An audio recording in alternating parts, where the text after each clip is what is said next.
Hello, welcome to Roll for Bowl. I'm unmuted. I'm good. Okay, hello. Welcome to Roll for Bowl. We are a D&D actual play live stream called Roll for Bowl for the many shenanigans that my players have foisted upon me at the worst times. Um, we have our wonderful Dragonlords here. Say hello, Dragonlords. Um, Hello, Hi, Dragonlords. Dragon Lords. Oh, thank God, Reed. Allie, Somebody finally joined in. Ugh, Allie you're the joining. best. Allie joining for the entrance here. So I'm gonna introduce them all one by one. Um, Let me see. I'm going to. I always ask my players to introduce themselves, something about their character, the character name, class, and then something about them. I'm going to ask you all your character's favorite food this time. I knew Um, that. I was already thinking an answer for that. Yeah, me too. I was Wonderful. thinking maybe I'm just hungry, but I totally thought that too. So I'm going to give all the players a chance to introduce themselves or think about their answer while I explain how this works. We're D&D live stream. We're doing Odyssey of the Dragonlords, which is a Greek mythology inspired campaign. It's a completely unique setting. Our heroes are going off on adventure. I can save you a year's worth of stories and tell you that they have been chosen by prophecy to fight the Titans, who have sworn not to harm humanity for 500 years, but it's now like 499 years and 10 months or something like that. So time's running out for our heroes to come up with a plan to be ready when the Titan's wrath strikes. They have 55 days. After some journeying, they have a ship that can take them anywhere they want to go. There has been a lot of hullabaloo about how to get to that. But for the sake of this episode, the hullabaloo is subsided, and they can now sail anywhere. And that's where we start. I have rolled a die a moment ago, and Jin, would you introduce yourself, your character, and your character's favorite food? Hello, everybody. My name is Jen, and I play Krarin, a wood elf monk. Pow pow. Okay. Favorite food. This is gonna be weird, but it's gonna happen. It's kind of like pizza, but with pineapple. He loves it. It was a delicacy. It never ever happened, and now he's discovered bacon. So now bacon with pineapple on a pizza. It's like it's gonna be canon. It's gonna happen. I don't know when, but he'll make it. I we've lost a couple episodes, but I think if you've been here, you've seen the bacon accumulate and become like a plot Bacon point should at be times. currency here. It is. It is. It is. That brings me to the next thing in the chat. I know some of you are new because I know some lovely people are watching for the first time. If you watch, you accumulate channel points, which are bacon points in our stream. You can spend the bacon points to give our heroes boosts. They can redeem those during dire situations. So, yeah, feel free to help out our heroes by saving up them points. And we've Um, used them, so please help us. they have been a help. I think they actually didn't they make a roll one time? Yes. Yeah, like legitimately saved a roll one time. Allie, your call. Okay. I'm pretty sure it was a roll that ended up saving my character's life. But anyway. Donate points. It's important. Okay. So I'm Allie. My character's name is Callista. She is a satyr bardlock. And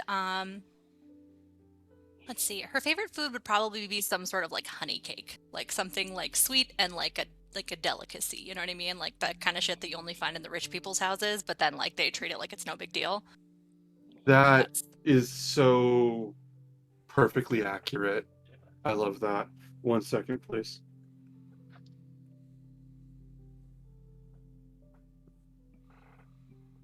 Sorry, trying to improve my lights here. Okay. Let's go next. Introducing Tammy. Hi, I'm Tammy, and I play Kiki, the Triton barbarian fighter, demigoddess, fish lady, daughter of Pythor, and I have a whole bunch of really crazy, kooky god-like relatives.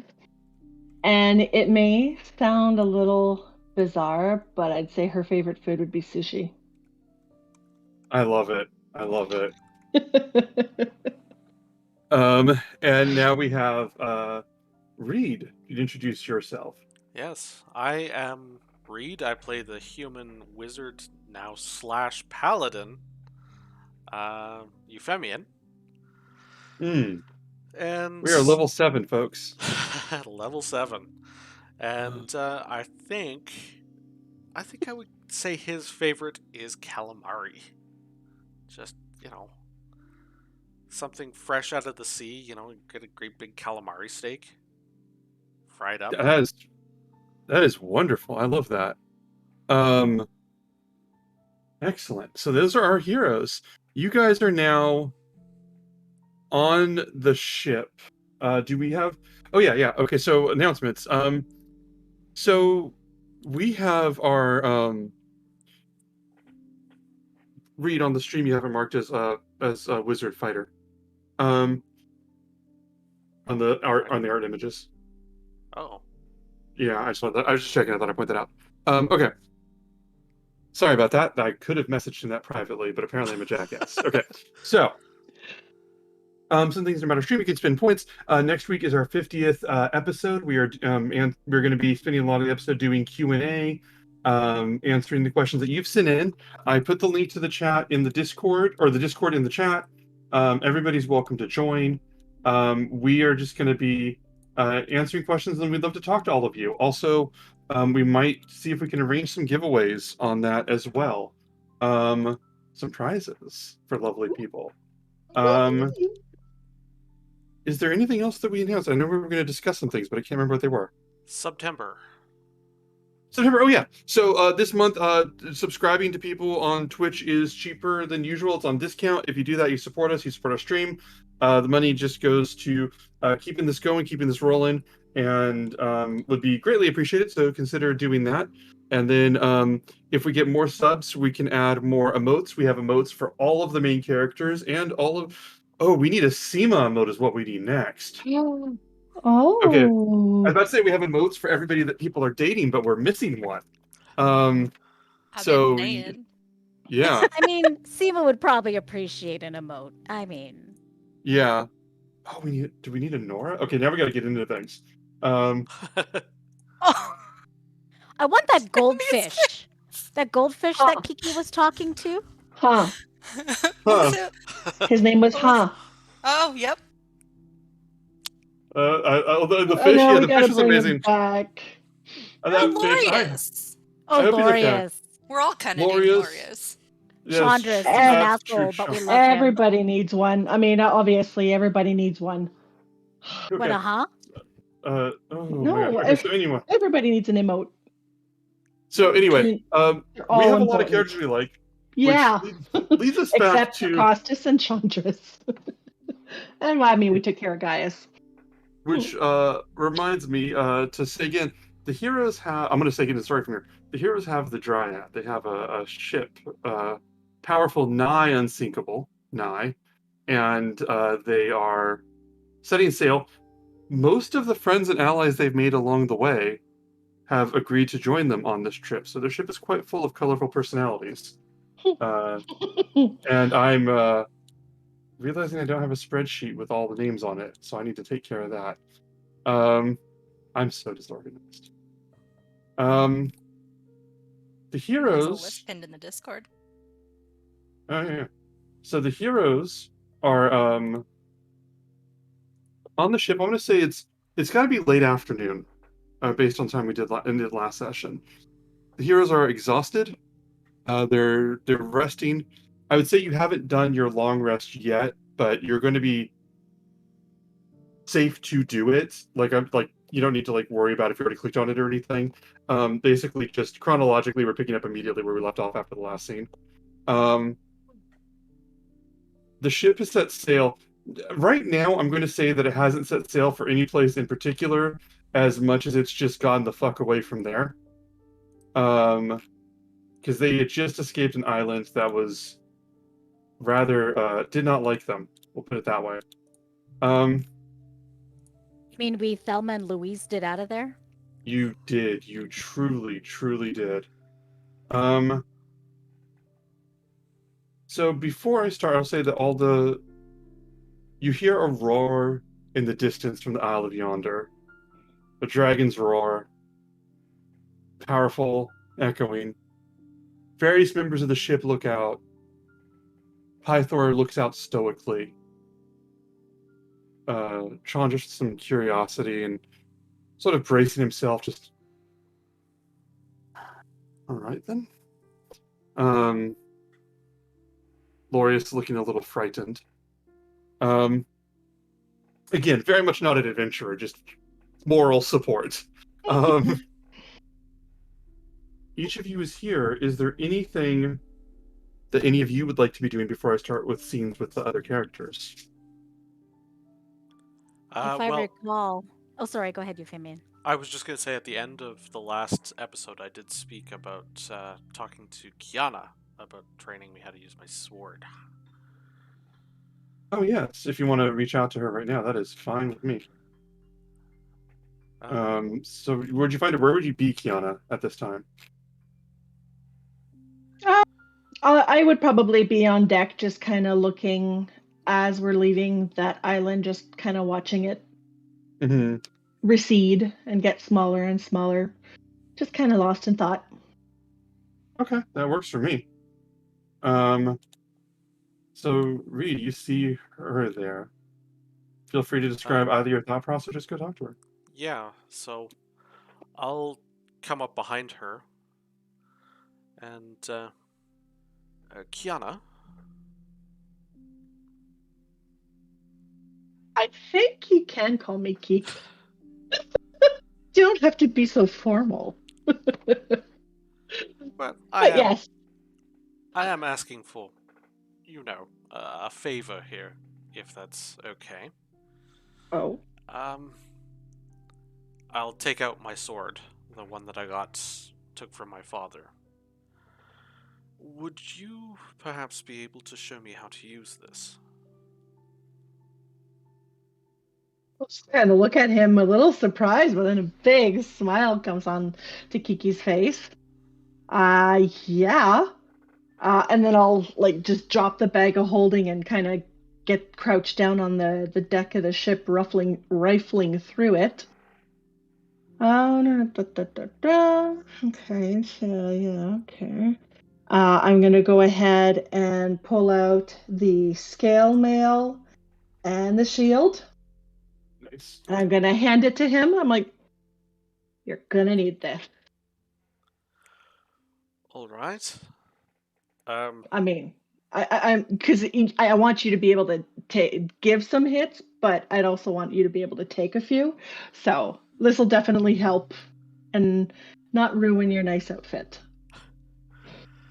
All right. You're not planning on stabbing me with an axe, are you? Not yet. No. That's just way too early for that. Right now, I'm just going to show you how to hold the sword. So basically, you just hold it on the handle. Pommel down, pointy end away from you. I will do more or less as she's shown me. Well, no, you okay. It's not a quill. You need to hold it properly. So I'm gonna stand and basically put my arms around him, like in the movies, like the guy always does to the girls. I'm gonna try and put my arms around him and put my hand on top of his and show him how to hold the sword and then how to kind of move it. And we'll start with the basics like that. Wow. I want to say, I'm not changing scenes. This is a quick question, but Callista, what are you doing right now? I believe that I had approached Kyra about needing a new scroll. Okay, we'll get back to that. I just want to say that when you're getting ready, when you're talking to Kyra, Lorius just comes over and taps you on the shoulder. Oh gosh. I don't want to. And he just points over in the direction of the ship over the. What's that? Can you hear me? Oh, I can hear you. I accidentally leaved on my microphone, my volume button. Sorry. Right. Sorry, but anyway, so he so Lorius comes over and taps you on the shoulder, I'm sorry, I know that you have something important to take care of, but I just wanted to show you something that I thought was rather. And he points over to the two of them, Kiana and Euphemian up there.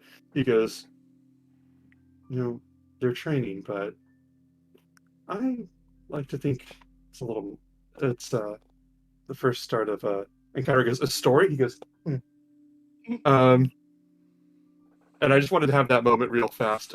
Euphemian and Kiana, is there anything else that you wanted to do right now? No, I'm just basically gonna walk him through like the basics, mostly how to hold it, how to kind of parry and hit, and just literally start with the basics. But the main thing was just he was holding it like freaking Quill. Come on. So, nope, that's it. I'll show him how to use that. Wonderful.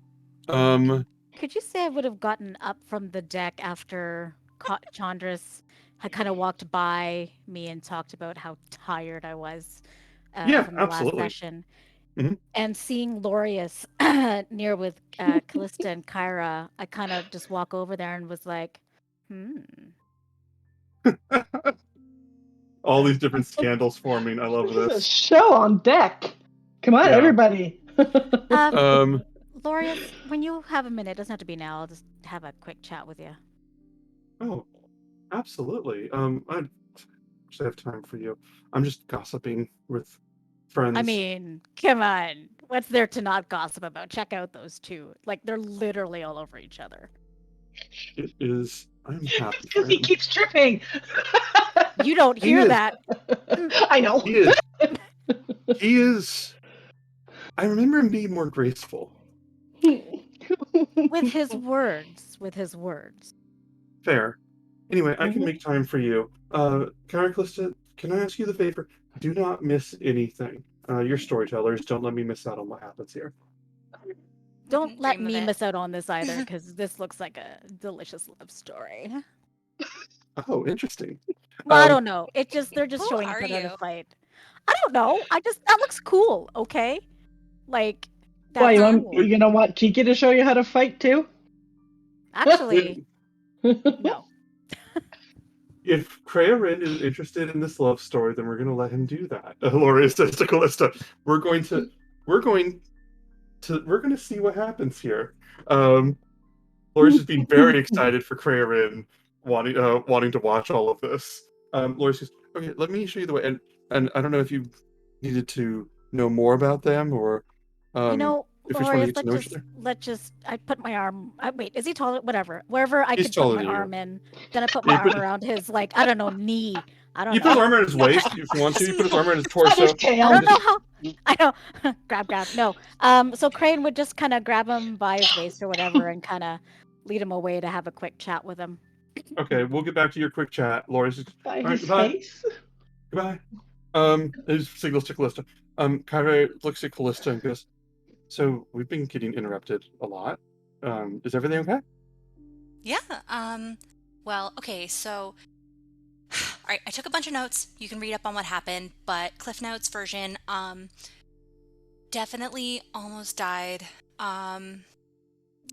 And really could just use something that was maybe a little bit easier to take notes in so I'm not fumbling in my bag quite so much. I was wondering if maybe you had something a little more akin to yours. Oh, yes. You want to take some notes? Absolutely. Did you need 1 second? Let me see. And she goes through her scrolls and everything. She goes, what kind of notes were you thinking of doing? What do you mean? Oh, Do you, for the I have poem.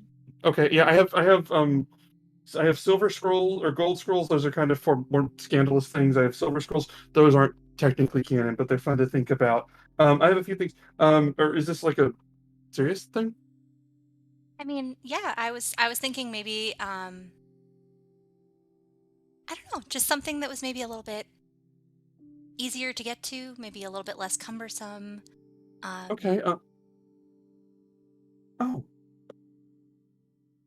Um. Okay.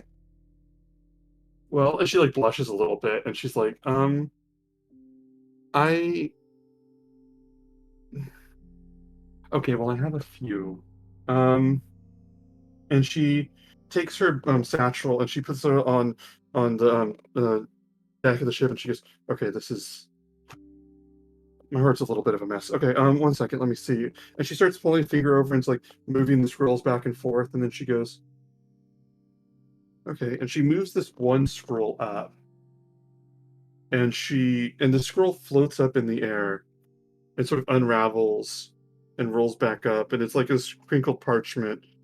And she moves it around, grabs it, and then holds it out to you. And she goes, I have a few of the scrolls that whenever I'm writing that you've seen that let me take notes. You can use something like this. It's not gonna follow you around. I can't do. And she gestures towards Euphemian, and she goes, can't do that, but I think it might help you a little bit. Also, I can't do that. And she points over to Kiana and goes, everything about that's great, but we're gonna pay attention to this right now. And she goes, um, this might help you um keep track of some more notes. And you said that you almost died.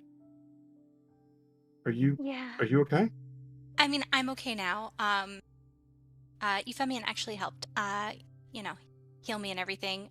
Gaius was a little out of control. I think he knew he wasn't gonna win, so he tried to take What me with him. But I want you to be okay. me too. Um, give me 1 second. And she says, okay, you can use this to store notes on, and you can write down notes on it, and it'll help you track some things. But also, here, and she takes this, and she sort of presses her hand. She puts the scroll on the deck and presses her hand on it, and as she does, like almost like ink flowing from her hands, this silvery gold ink lines the sides of the scroll, forming like these.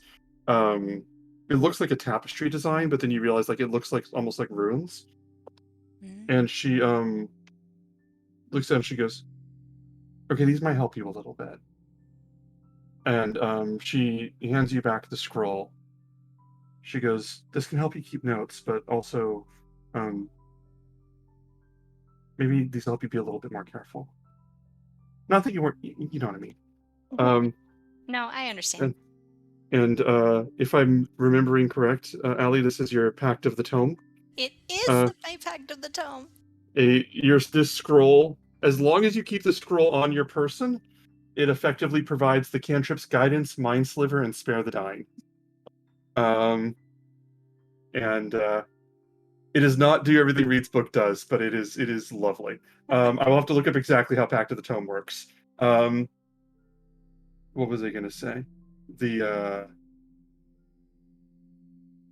She looks and goes, I'm glad you're back.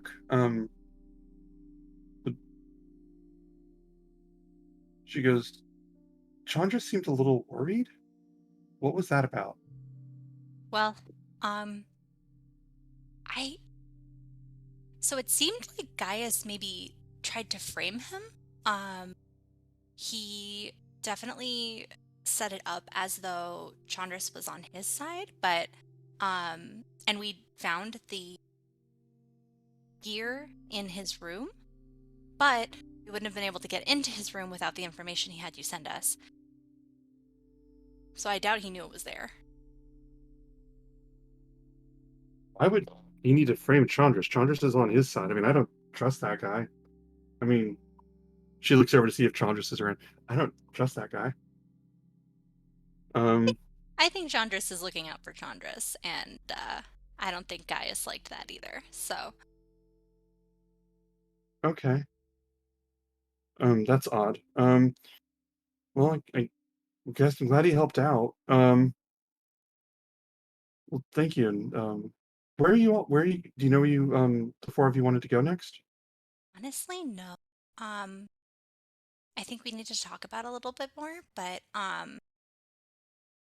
yeah, I don't actually know. Can I ask you a question? You're familiar. I mean, not to like Yes, touch on an uncomfortable subject or anything like that, but I'll answer anything I you're can. familiar with Dragonlords, right? Yeah. How is it common for them to have like romantic relationships with their dragons? Is that normal?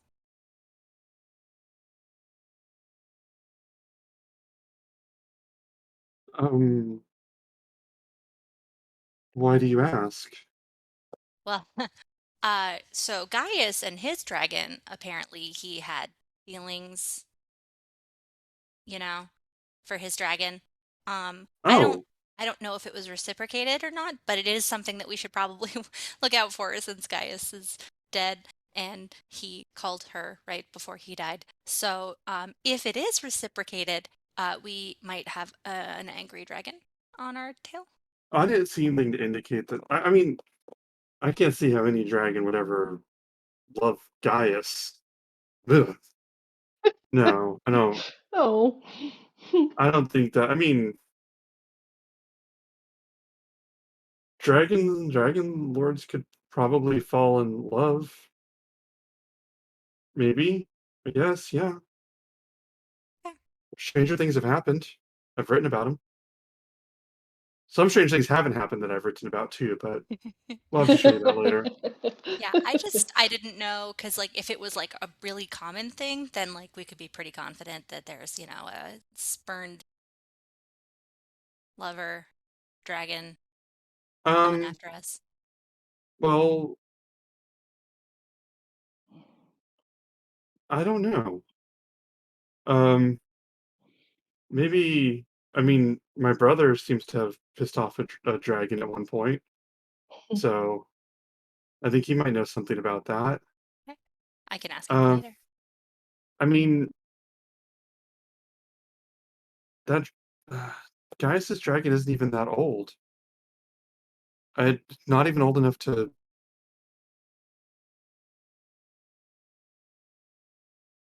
Well, because dragons they can shapeshift. So maybe he Oh, was waiting until it was able to turn into a person. oh, is that like an age thing? They have it's not age. It's magic. It's how well they master their magic, which takes time. Oh, interesting. I don't know that I knew that. Oh well. Now you know. Is there anything else I can answer? Um, I can't think of anything. Um, Okay. but I would love to, if you wouldn't mind looking over my notes just to make sure that they're coherent. There was like a Sure. Yeah. Absolutely. gap Let's do and that. Yeah. okay, cool. Yeah. Absolutely. Um. And she goes to decide to look at the notes with you. Um. Is there anything else you wanted to do in this scene? No. Alright. Um. What was I gonna say? Um. Krarin, where would you want to be with Lorius right now? Um, somewhere private. Okay. There's the captain's quarters with Esther, which is not completely private, and then there's like the sleeping quarters for the high-ranking officials. Let's go there. Okay. So you enter those quarters, and Lorius just closes the door, just immediately closes the door behind you without checking, and just says, "I don't want to assume, but what is it you need right now? And also hammocks. But what is it you're Um, I'll talk to you from about the hammocks, but listen, I wanted to apologize first. You were I for?" doubted you. I doubted you. But I doubt everybody. Let's be fair. And you really came through for us, so I mean, I really appreciate that. Um, you're talking with Lorius? Yeah. Yeah. He says, what were you doubting me about? Oh, just down in the when we were gonna meet that dryad. What was her name again? Shoot. Oh, I can't remember. Demetria, I think it was. Dimitra. Right, sorry. Yeah. Yeah. And you really came through for us after, and I Well, can't doubt that. And you're romantic at heart. You're well, good at that kind of thing. thank you. Well, you're. I think I like to think that everybody is worthy of being loved if you look hard, if you look hard enough. But the four of you don't have to look that hard at all. It's pretty apparent. Oh, listen, that's kind of what I want to talk to you about. I'm just a sod, really. I don't even know why I'm here. No, But no. Taking just hear advice me from out. Lori now. And Just and hear Laurie me just out. starts puts his hand on your shoulder, like just reassuring you. No, no. No, just hear me out. Listen, I'm sure it's no secret I'm in Cold? love with somebody. Oh. Mm, Well, but listen, you really came through for us, and this person that I ain't gonna tell her. She probably knows, but I ain't gonna tell her. But listen, you can never be sure. listen, I've died a lot of times. Yeah. Yeah. Yes. And Sorry. I Sorry. don't know if don't say sorry. It's probably something that's going to happen again, Uh but I wanted to give this to you in safekeeping in case I fall, and I want you to give it to the person I love if anything happens. Oh. Um. Okay. What would it be? I'll keep anything for you. Is it I just a mean, secret? A message or a little bit of both. okay. And then so what I do is I take a little box from my pouch, and in when I give him the box, you can open it if you like. Are you sure? Because if it's not for me, then No, I just want you to know what it is. all right, he looks at you and just slides open the box and feel free to describe what he sees. And what he sees is this elaborate ring that looks like vines and sweet pea flowers, um, decorated in emeralds. His eyes And just light up. this is for Seema. I was gonna keep this for her if we ever make it out of this, and maybe I can actually have a happy life. But if anything happens, and I mean, I just want you to keep it, because I would lose shit like fucking crazy. I would But steal it just from you. just keep it so if it ever does come to the point where maybe you can help me give it to her, because fuck, I'm just a Hey, sod. I'm not romantic at all. you're not you're not a sod. You're also not romantic, but you're not a sod. Well, that's Mm, hence why I need your help, okay? And then if something I'll help happens to you. me, then you can give it to her with the message that I I loved I I love her. Don't tell anybody this bullshit though, okay? Like I seriously. won't tell anybody. May I speak out of turn? Oh, well, Uh that's why I I talked to you. I expect you to tell me things. I I can't and he closes the box and takes it. He says, I you're worried about whether something will happen to you. And I can't promise that nothing will. I don't know the future. Versi doesn't know the future at this point, which is terrifying. But also, she asked me to stop asking those types of things I was asking her anyway, so it's irrelevant. Um, I hope that you are well for a very long time, and if something does happen to you eventually, I hope that I hope that before that does, you make a point to accept the type of love that you have and show for others. Because I think that you deserve to let yourself accept that.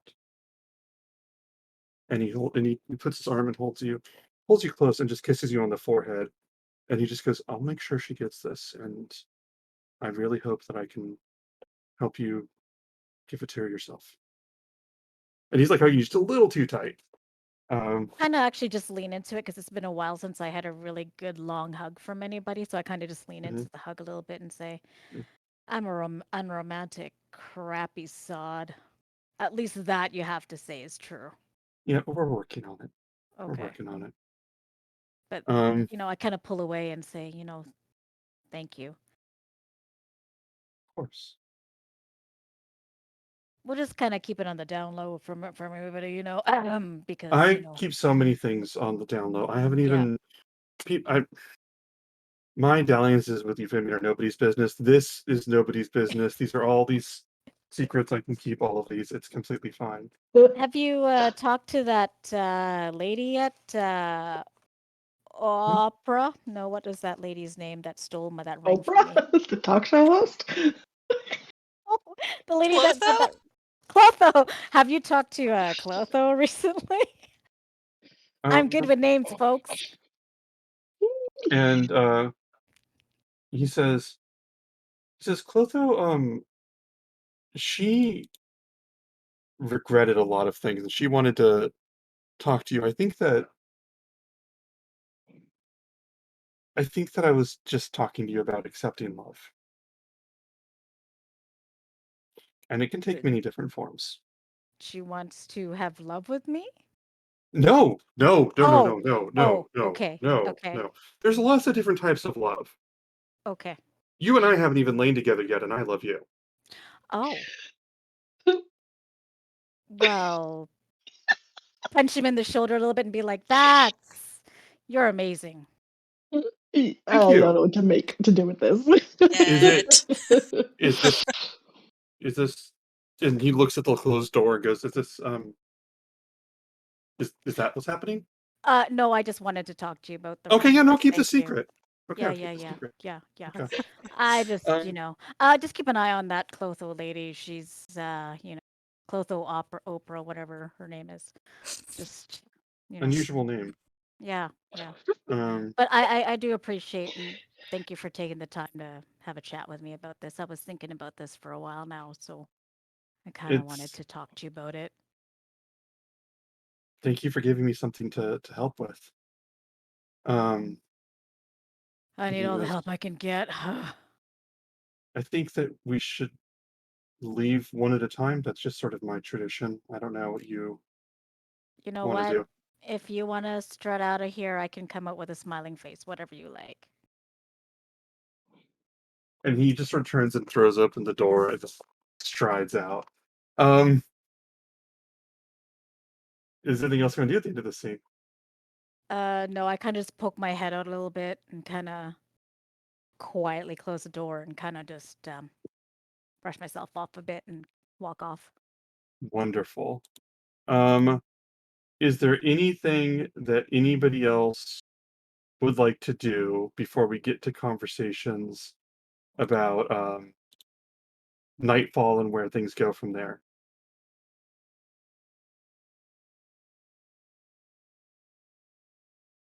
Yeah, before nightfall, I think we'll all just get together if we can Mm-hmm. and just have a discussion about where we want to go next. Mm-hmm. And just for the sake of expediency, I think we've all agreed that we're gonna navigate for the heart. Wonderful. Wonderful.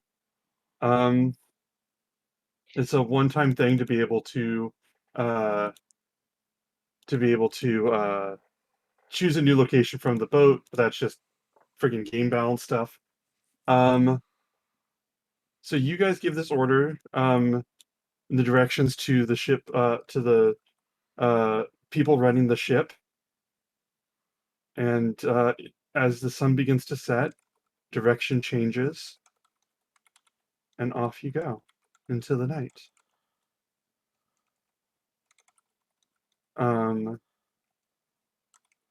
The first night falls. Jen, feel free to change the number on there. Yeah, I was gonna ask. Mhm. Oh, Fatima guys. wants to know where Reed gets his backgrounds. Reed, if you want to put that in the chat at Yeah. some point. Yeah. Oh, there, you just put it under. It's beautiful. I want to know where you get those backgrounds. They're gorgeous. Where does he get those wonderful toys? So Allie, Callista would like to share with you a story, if that's all right, as you head off to the heart. Alista? Or Kyra. sorry, Kyra. Ah, the same. Absolutely. Alright. Story time. Let's hear it. Kyra, I think if anybody else wants to be here for that, they're welcome to. If anyone has show of hands wants to, Kyra would. Yeah, Alright. absolutely. If we're not allowed, if we're allowed. Yeah.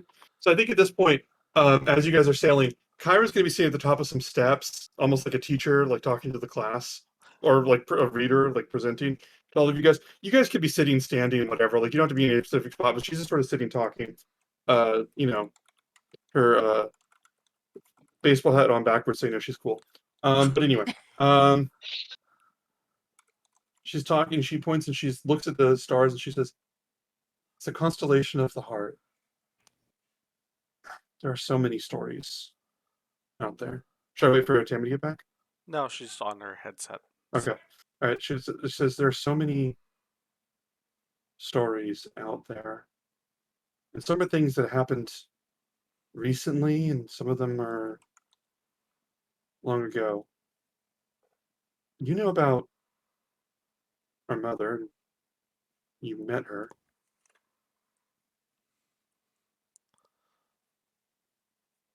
So,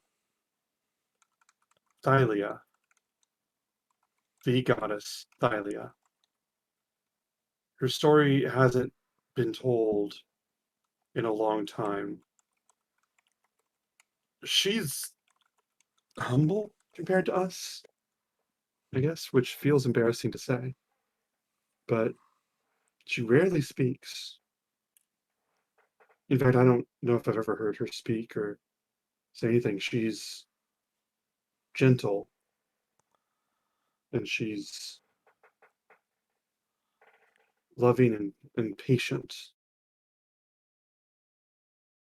She's the sky and the land.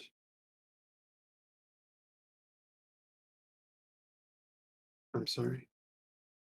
That brings me to the heart. It's at the tip of the heart is the brightest star in the sky, and it's called the Golden Heart. You can see it on any clear night, and it represents the moment when, it represents the moment when Thalia created uh, the sky and the earth, the land. She just, from ethereal matter, formed all of this. These rocks, these different islands, these crags, this place of chaos, and wove it together, stitched it together. And in the center point where it was stitched together, this tree that reached up high. And if you look, you can see a cluster of smaller stars scattered around the Golden Heart. Those represent all the islands that sprung up from her roots.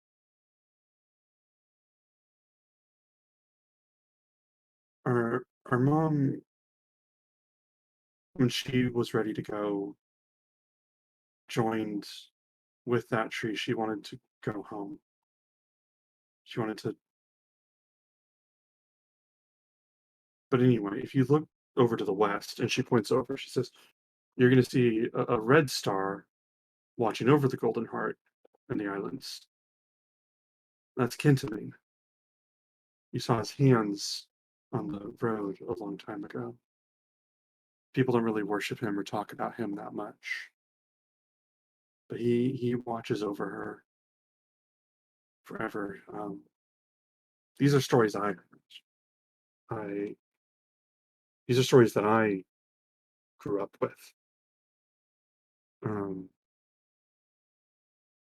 Kintamine was the ocean, was the sea, was the rage and the storm and the fury, anger without purpose. And he looked up, and he saw Thylia, and he saw the land, the rocks, he saw Thylia. patiently watching the world, bringing together the world eventually, growing fruits and trees and shelters, and never judging, never demanding honor or sacrifice or anything. Just watching. And this was foolish to Kintamane for a long time until he admired her for her patience and her generosity and her quiet wisdom.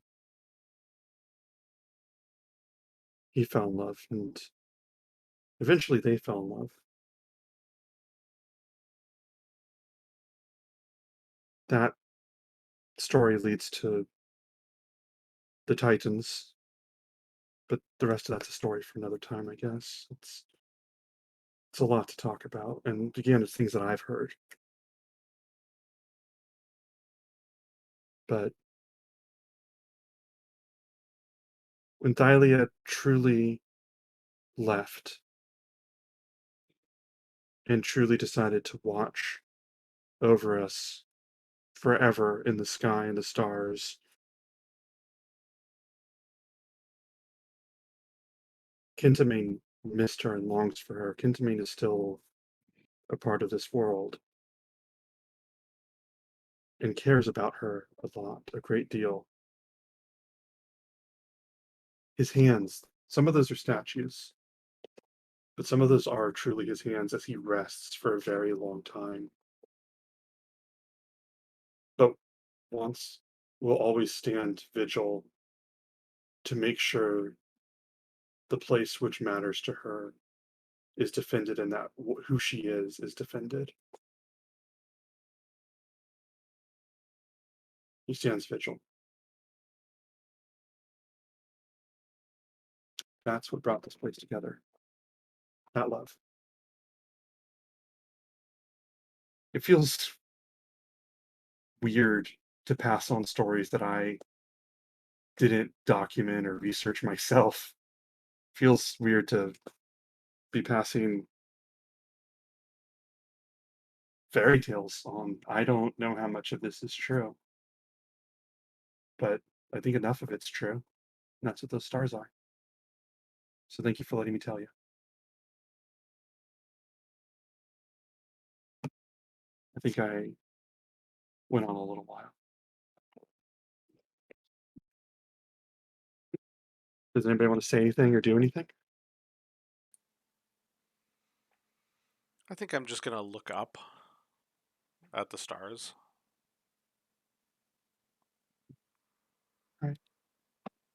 Um, if everyone's okay with ending on that note, raise your hand. If you keep your hand down, I'll ask what you want to do. Allie's in the, what would you like to do? No, I'm okay. We go to the next day. You guys can take your spells, level up, move on. I will tell you now, and I'm not pressuring you, I just want you to be aware. We've discussed that there are a few ways to go faster on the ship. I want to check in. Does anybody want to discuss or explore any of those ways? Cal would take like a level of exhaustion, right? If I remember right, if she continually used the boreal harp. There's a couple ways. One of them is to have Callista use the boreal harp, and then she would take a level of exhaustion. By the time you guys got to where you were going, she would have a level of exhaustion. Another way is to make. I'll check the number. I think it's 10,000 gold. It might be less. Might be 1,000. I think it's very expensive. Make a significant sacrifice to Sidon in exchange for, please don't slow us down with your weather bullshit. And he's like, fine. Um, there's a couple other ways, but I think those are the two main ones. Is to basically pay the toll or to exhaust your local satyr. But does anybody want to explore either of those? Well, speaking of it, now that you kind of talked about sacrifices and stuff, I kind of go to the group and be like, I know I'm not the one to be going about this, but do you think we should do a sacrifice at some point to like the gods and stuff? Hi, Thor, just from across this. I'm assuming, is this the middle of the afternoon? Can this be the afternoon? Is that fine? It's up to these guys, but yeah, I'm just Yeah. basically we're talking about this, so I'm like, maybe we Yeah. should like sacrifice to like the gods and stuff. You say that, you hear Python in the distance go, yep. Just like calling out like matter of factly.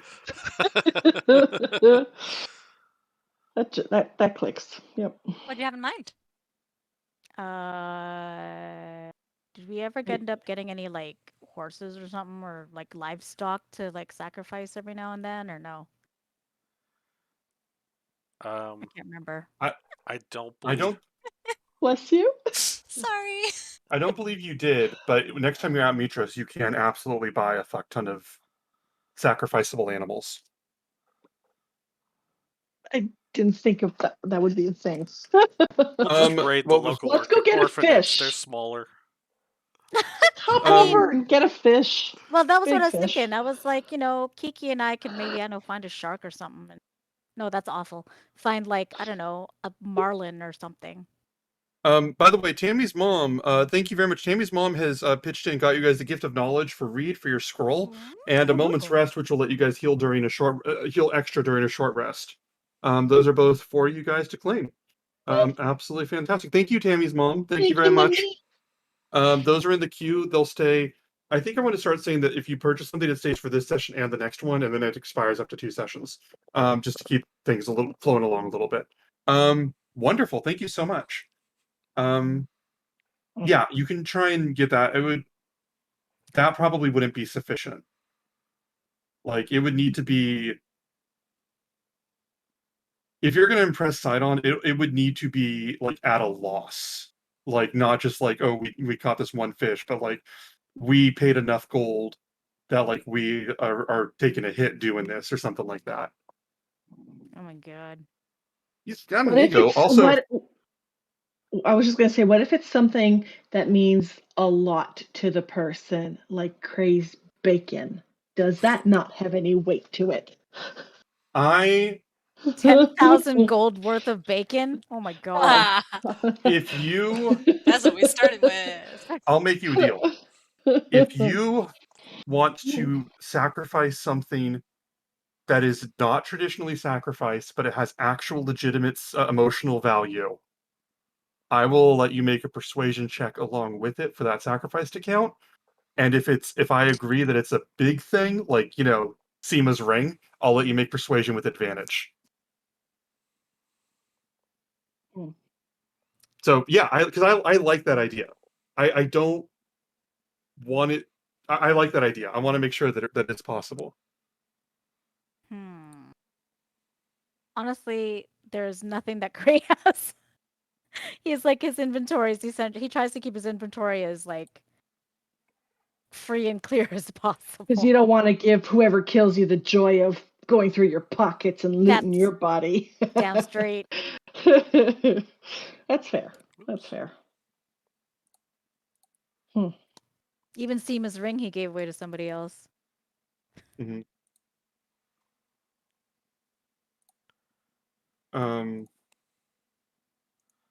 So do you guys want to discuss that? Okay, so while you guys are thinking about that, is there anything anybody wants to be doing at this exact moment? I'll be downstairs. I'll be communing with the Dryad again. Okay. Is there anything specific you want to be saying or doing, or do you just want to be in meditation with it? I think I just want to be in meditation with it at the moment. Okay. Fatima, so basically it takes them 3 days to sail from one island to another, no exceptions. If they choose to make a significant sacrifice, it goes to 2 days. And since they have a limited number of days to complete the mission, that can basically boost their flexibility. So you, Reed, are talking to the Dryad, communing with it, just sort of this wordless emotional state for some time. Roll a religion check. Wow, we have not been playing D&D because that's the first roll of the night. I just realized that. Yeah. Apparently we haven't. Dirty 20. Hell yeah. I want you to give me any word that would be associated with Reed's state of mind. It could be an object, a color, an emotion. I want you to give me any word. Unsettled.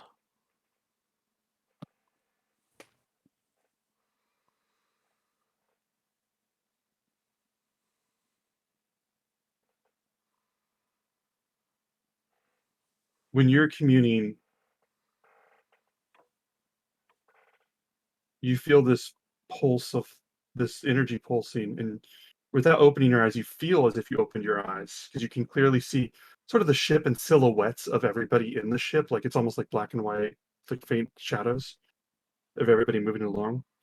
And as you think about being unsettled by everything, light emanates from the mast and echoes out and sort of washes over and illuminates Lorius, Kyra, Pythor, Kiana, Callista, Kraerin, effectively everybody on the ship who's undoubtedly loyal to you lights up for a moment, and then it just fades away.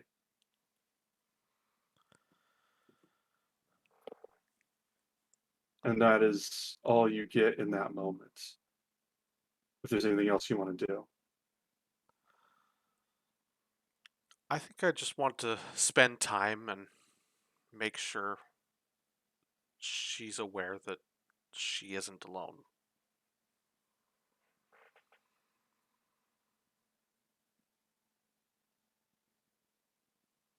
You get the vision again with planks of the ship lighting up as well.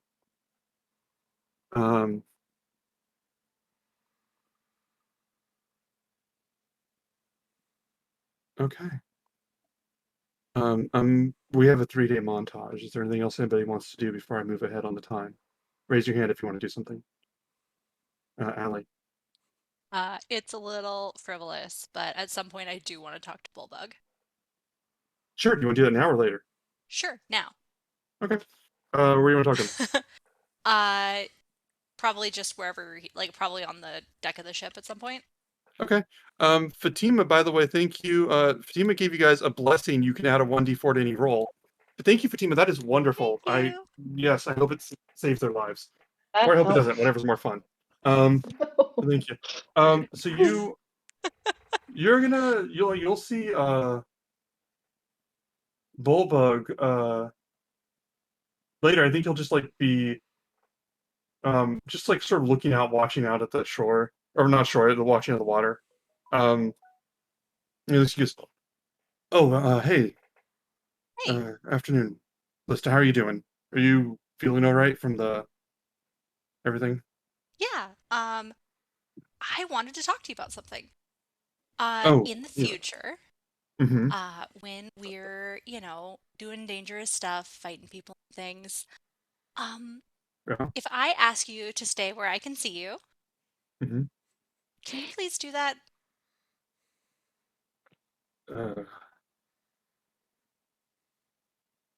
Well, I don't mean any disrespect, Callista. I know that you're clever. You're a lot more clever than I am. But I just, when I see something that's dangerous, I want to make sure to take care of it right away. And sometimes I just got to act on my instinct. And honestly, my instinct is a whole lot smarter than my brain. So it's just something that I gotta make sure to take care of. I mean, so is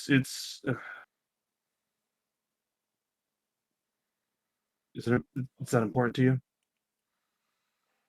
Just for a minute, just for like a second. I just want to make sure that you stay safe. Ironical. Okay, I can try that. Thank I you. can try that.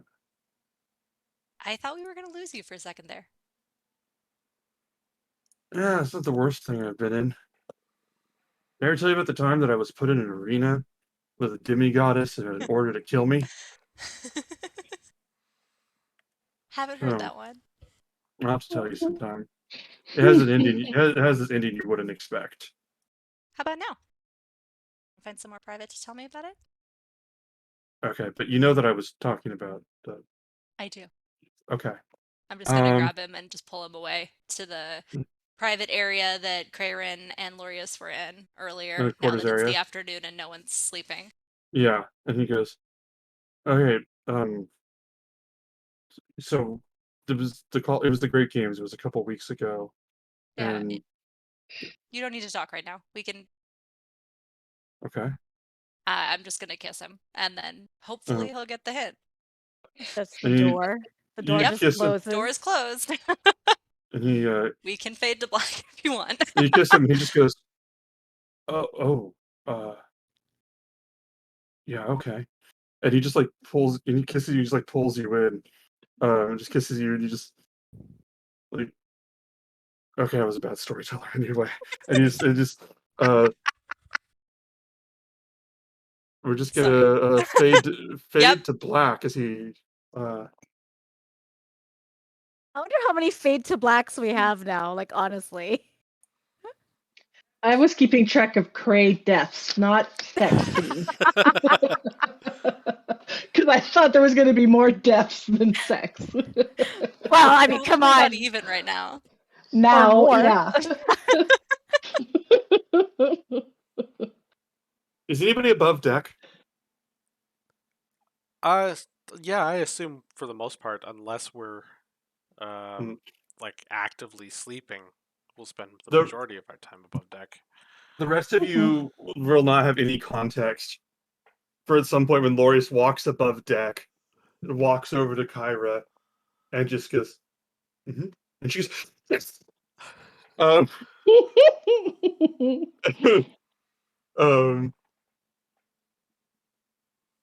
And Out comes the silver scroll. yeah, Yeah. the silver scroll comes out.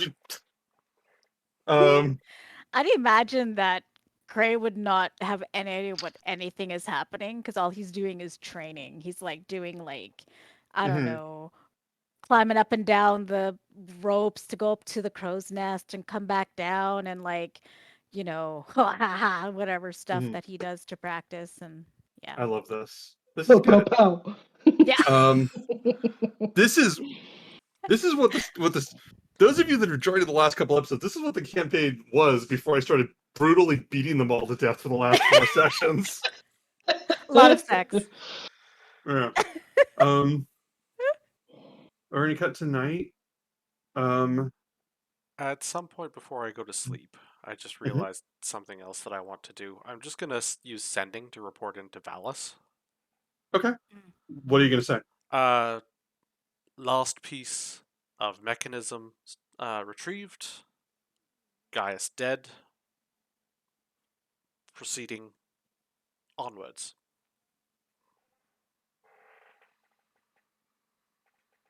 One second.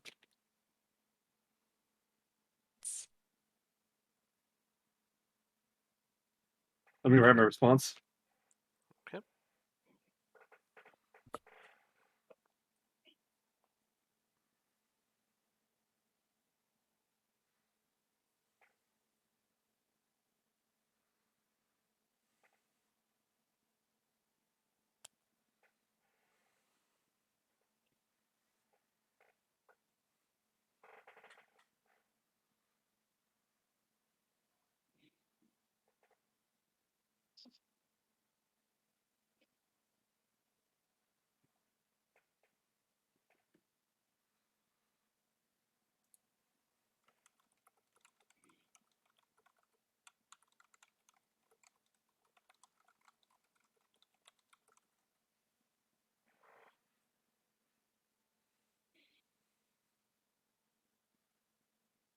Okay.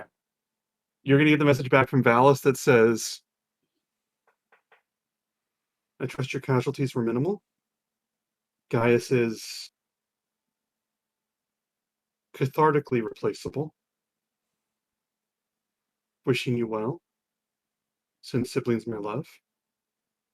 I eagerly anticipate your generous offerings."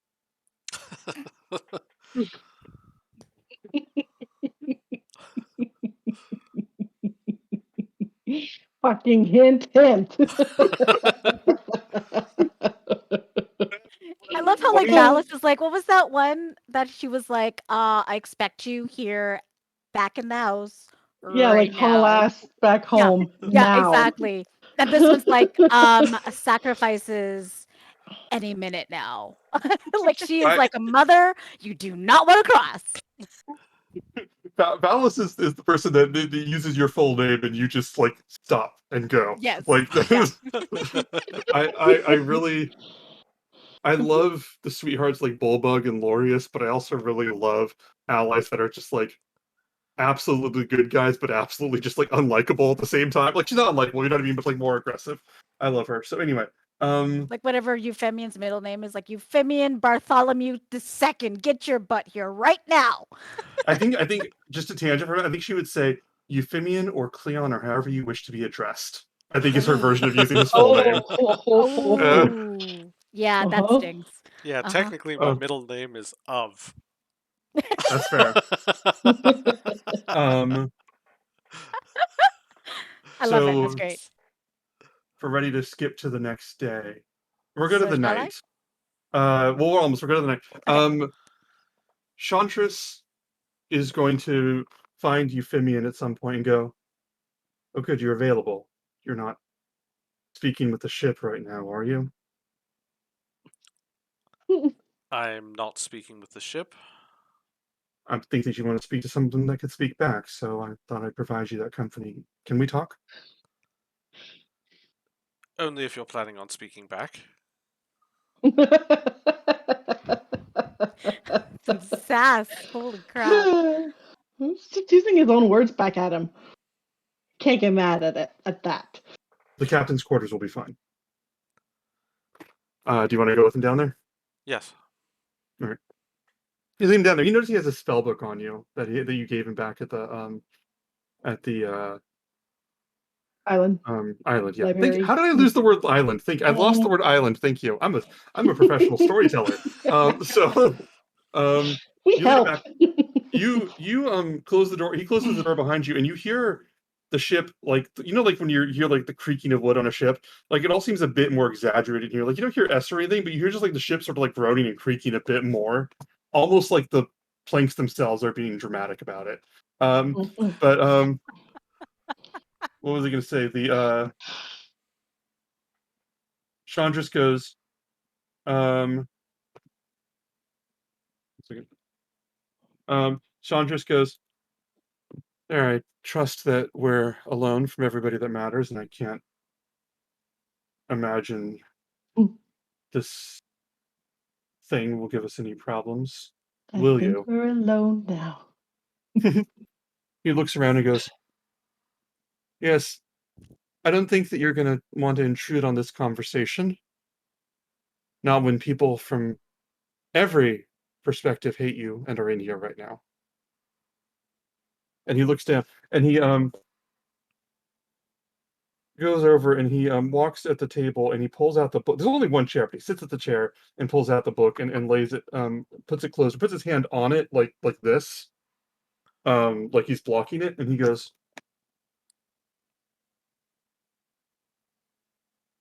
"We're gonna settle the scales. I don't care about the sentiment or your righteousness or your manipulation or whatever it is that had you give these things to me for free. And I also don't know what you saw in there that you're planning to use against me later. And if you weren't planning to use it, it'll come to you as a resource at some point, I'm sure. Especially if you had the small one with you.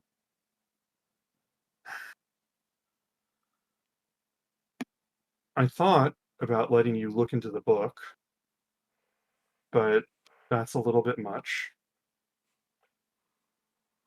But I have been studying magics for a while, and from resources a little bit more imaginative and daring than a public school, private school. I don't know what your system is. I wanted to help you out with that, and I will, as a show of good faith, answer one question and let you copy one page from this book. Well, one spell, it'll take multiple pages. And then we're square. And then there's no more of whatever it is you did over there. Is that you? If this makes you feel better, fine. I accept your gift. It's not a gift. It's a debt being repaid. A gift for a gift, then. Oh, you have to be difficult about this. Pick your question. Don't know. I'm not going to give you. Not I'm not to going to be give you a whole lot. difficult. No, you truly don't you? Do you?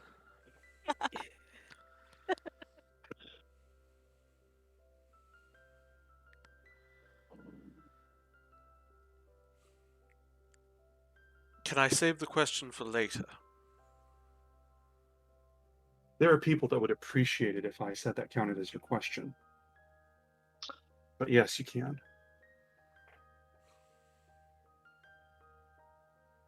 Come here. Pull out your book.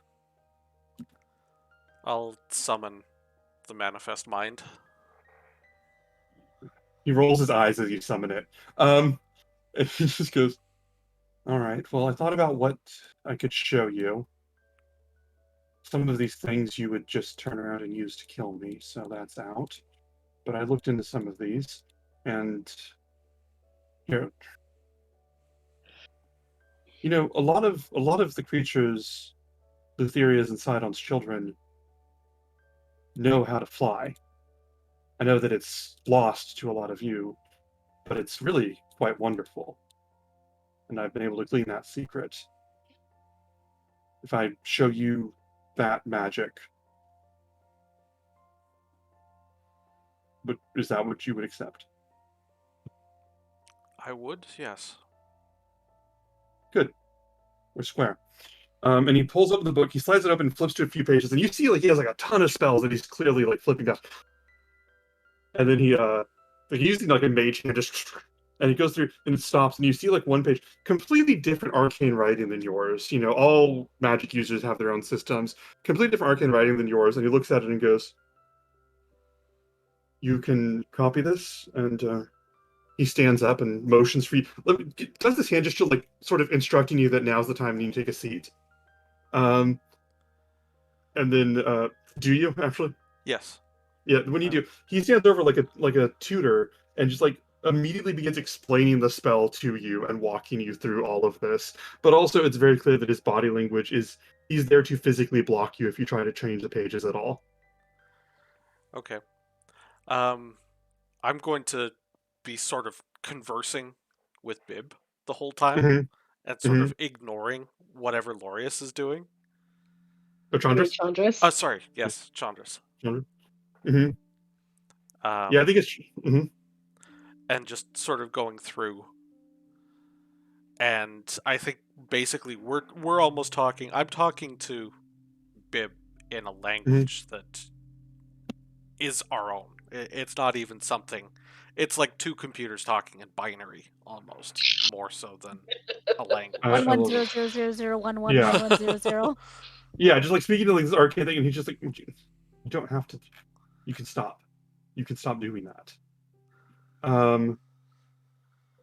So yeah, over time, that you can add the spell fly, the third level spell, to your spell book. Okay. That's something that you know. Um, Okay, so he does have a massive spell list. I'm trying to find the one that would fit most for him to want to give you. But go on. What was that?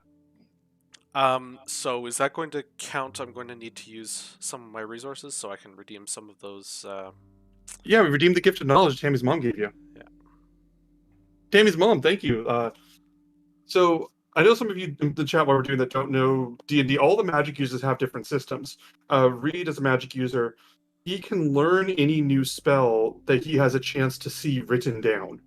If he sees it written down and copies it into his own book, he permanently learns it as something he can have. Now, there's limitations on it. He can't learn bard spells. He can't learn holy magic. But, like, he can learn those things. So basically, you just made it easier for him to write down a new spell that he learned. So thank you.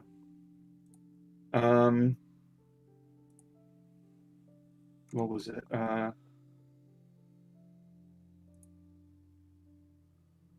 So I think at this point, as you guys are taking care of this,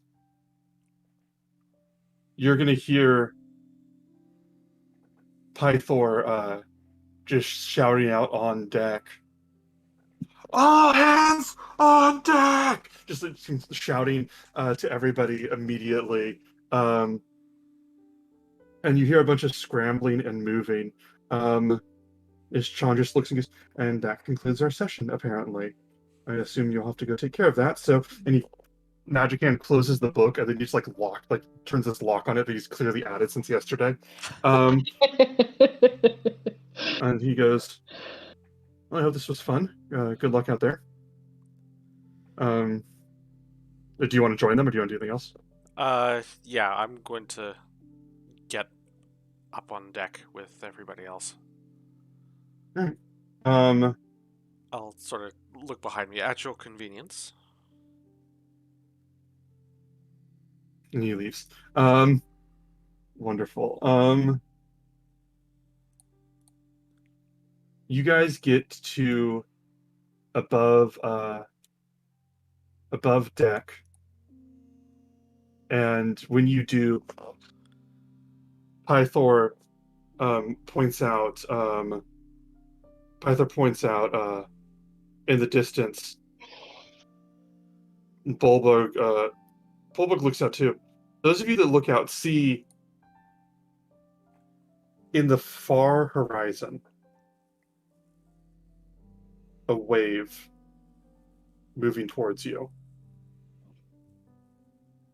Like just the water swelling up in your direction, like a ring rising and moving out. And it begins to almost like a giant ripple, like a stone in a pond rippling out towards all of you. And Pythor looks, goes, oh, what'd you say?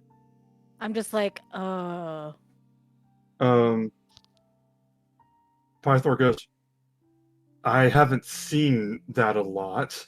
I don't know what to do. I figured that you might want to make a call about this. Kiana, now would be the time for you to want to step up as a leader in these regards, unless you want me to take a stab at this. And you see the water going. I'm going to give you guys basically 2 rounds to react.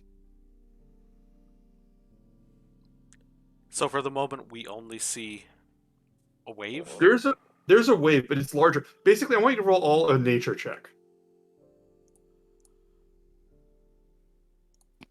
6 for Kiki. Would this be 9. something I could guide myself? Can you give yourself guidance? Yep. I have guidance now. All right, excellent. Ali, I want to say that the scroll. I'm not sure it can fly. Can it stay on your person? Can it stay like in your like where would you physically keep it? I would imagine that I've this whole time had like a small satchel that I Okay. just kind of like around my body, on my side. Yeah. Okay, so I'm gonna say it stays in the satchel and sort of lights up. Okay. That's okay. Okay. Yeah. So it sort of lights up. It gives you guidance. Each of you roll your nature check. Kreia in 19, Kiki 6, took a 19. Euphemia 9.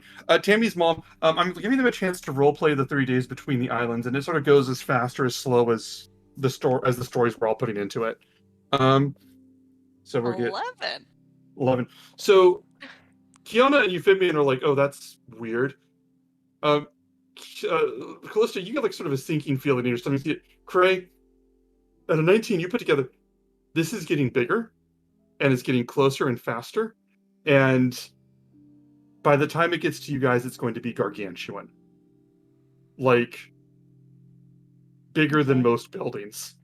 All right, so I mentioned this to everybody. I'm like, we have to brace ourselves in the ship in 2 rounds in 12 seconds. I don't know.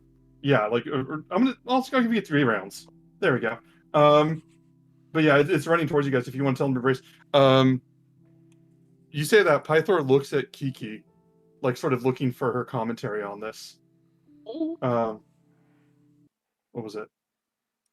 Kiki, is there anything that he's sort of looking for, like, well, that's what your advisor said. What do you say? Is kind of like his body language. This is not normal. I've not encountered this before. No, you've never seen. You've never seen a wave of this size start from this distance. No, And it's I'm also gaining time. saying this out loud to I'm sorry. everybody. Sorry. No, to Pythor. I'm like, I've never seen this. I Aren't you don't the know. water? Your mother was a water. Get everybody who can't defend themselves. Let them get underneath under whatever below decks. We just need people who can control the ship at the top. Okay.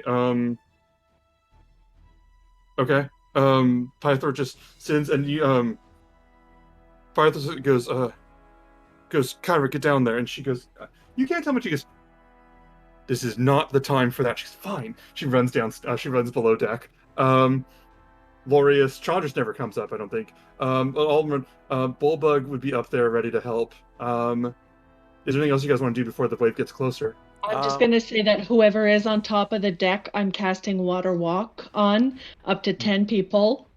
Okay. And you have Water Walk for an hour. Wonderful. Reed? I'd like to lash myself to the boat. Okay. I assume there's some kind of rope or something. Yeah. Jen, we should probably add a list for what each pillow counts down to. Yeah, you can roll a survival check. What is it? Bullbug is going to run up to Callista, or going to walk over to 16. Callista and say, 16, perfect. He's going to go over to Callista and say, do you have a spell for dealing with this kind of thing? Okay, I'm going to do something really rude, and I apologize in advance. Okay, so is that fine? I'm sorry, and and he grabs you and like picks you up and walks over and puts his arm around the mast. I'm sorry about this. And after I thought you were gonna throw me below deck. Okay, this is no, fine. we're just. I could take you. I'm sorry about that. And after the day we had, and it feels a little ungrateful. And so. Not at all. And I will cast guidance on him now. Okay. As the wave gets bigger, towering above your ship, to the point where the sky goes dark because it's between you and the sun, rising up, moving closer, and you feel your ship begin to move up with it. And I need all of you to make an athletics check. Callista, not you. Do I get any benefit from being tied? You get... Actually, you're fine. Kiki... Oh, yeah, really. Kiki and Krarin, I need you two to make athletics checks. 18. Oof. 3. You can use the bless that's there. Yeah, use Oh, it. right.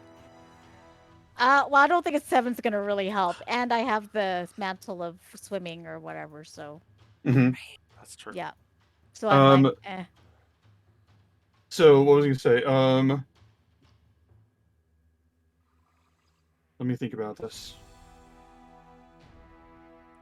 As this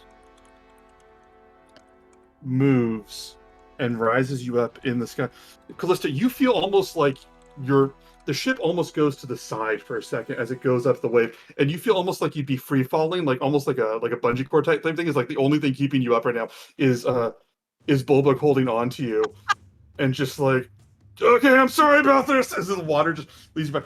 Kiki, how do you stay afloat? Like, how do you stay on balance with this? Because you had an 18, you can describe it. Just the muscles in my legs, it's like a big fucking paddle board, whatever. Yeah. I'm easy. This is easy for me. You're holding on to this. Kraven, you're trying to find something to hold on to. You're not weak, but you're looking for something to hold on to.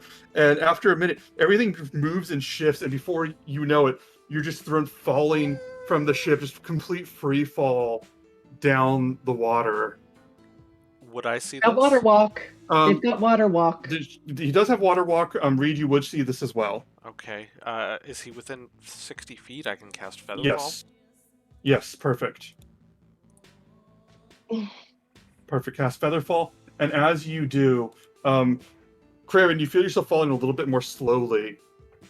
And also the water below, your mind doesn't like click. Like when you see water, like like a thing you can drown, your mind doesn't click like that. With the water walk in your head right now, you just instinctively know this is ground to you as you're falling, looking through. I also have slow fall, technically. I need all of you to make a perception check. Callista, I need you to make it at advantage. Krarin, I need you to make it at a disadvantage. Perception? Mm-hmm. Okay. Apparently, Kiki has advantage on perception. Oh, so man, it would have been 26. It's an Kiki has 8. some in certain situations. Let me Not see. 20. 18. Nice. Wait, what is your advantage on perceptions? Let me check oh, this. the golden shield of Vulcan. What? That does Yeah. that? Yeah, Good Yeah. lord. Okay, yeah, take your Drop it. advantage. 21. Craig got a 20. Craig got an 8. Euphemian got an 18. Callista, I what'd you crit. get? I crit 22. Nice. Okay. Craig, you're too busy falling to see anything. Euphemian and Kiki. I'm gonna say Euphemian. You see when the ship is starting, when the ship crests and starts to settle, like start to go down slope, you see in the water this massive gargantuan shadow. Truly titanic. And it looks almost like you can see it's like moving like arms, and like it sort of looks like the suggestion of arms and legs. But everything about its arms is writhing, like each muscle and tendon seems to be writhing on its own individually.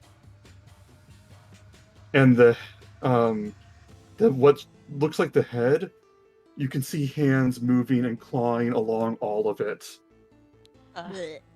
There's your enormous calamari steak, Euphemian.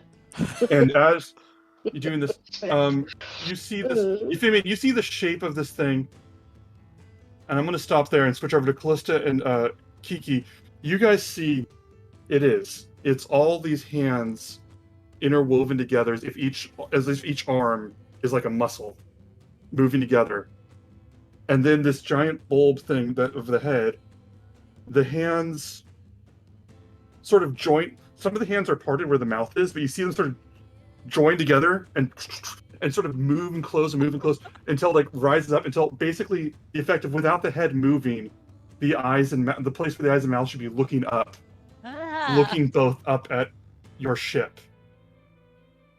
And I want you both to roll insight. Hi, ketamine. Or kentamine. Carotene. 19. All right. No, what we want is kerosene. I was going to say. Insight 13. 13. I'm going to give this to Kiki. It sort of whittled away on that. Kiki, you did this. Kiki, you've never seen anything like this or anyone or any what before. But as you're looking, you've been in the ocean and you've seen a lot of strange. You've fought and dealt with a lot of strange shit. And you look at this, and even though you've never seen a face like this before, and it feels to defy everything you just saw. It feels like you're seeing almost indifference. Like it seems to observe you the same way that when you and I are walking, we notice there's grass on the ground. Like just not any agenda whatsoever to seeing you. Okay. And then it just sort of, the hands close up, closing where the eyes were, and moves back. And then walks, and you see water ripple out further as this thing steps forward, and the boat collapses, or not collapses, slides down. And Krarin, you are in the water as this thing moves past, risking carrying you further away from the ship. You're not drowning, but the water carrying you potentially away. I want you to make I want to make you a dexterity saving throw. Dex saving throw. Okay. 23. Okay. So you have enough time to gather yourself. I'm going to say a 23. Do you want to describe yourself getting back to the ship? Well, I would imagine I'd fall, and I'm like, uh-oh, here comes the water! And as I slip underneath the waves, I'm like, oh wait, would I slip under the waves? I have water walk. Would my You wouldn't I slip just under the be like- waves, no. Yeah. Okay, so I'd be like a pebble, like dig, dig, dig, dig, dig, dig on the thing, Perfect. and then I'll just like It's a good thing I can run fast, and then I'm just like booking it back to the ship. You're just running, and you're running along the waves in the water, like almost like running up a hill and down as you get back and climb up to the ship. And when you get there, Pythor's just there to like pick you up and grab you and throw you back on the ship and everything. So I'd say that on that one time when I came up onto the ship and like collapsed, this is for real now. I just like spread eagle on the deck of the ship. As the waves subside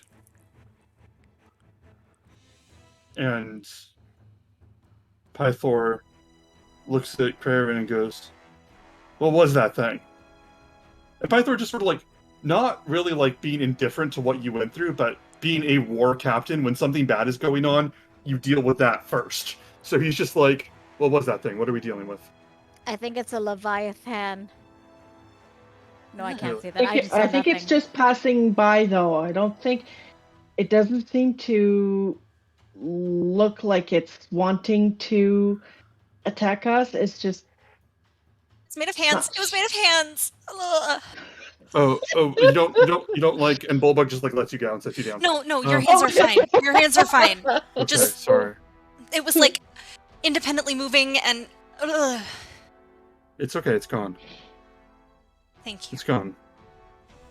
And he sort of awkwardly strokes your hair for a second, and it's like it's okay. And Pythor just Pythor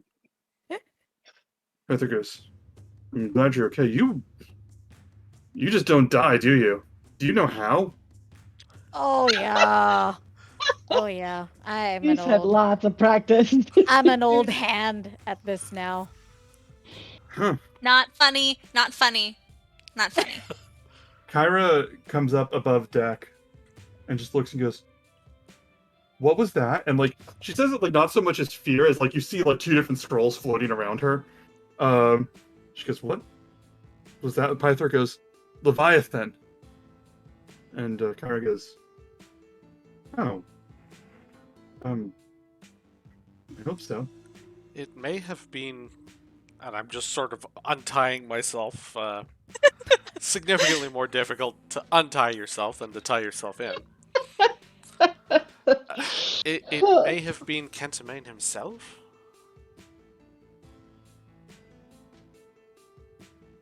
I mean, He I looks didn't out- see anything. All I could tell is people were telling me that there were hands everywhere. Hands. Oh.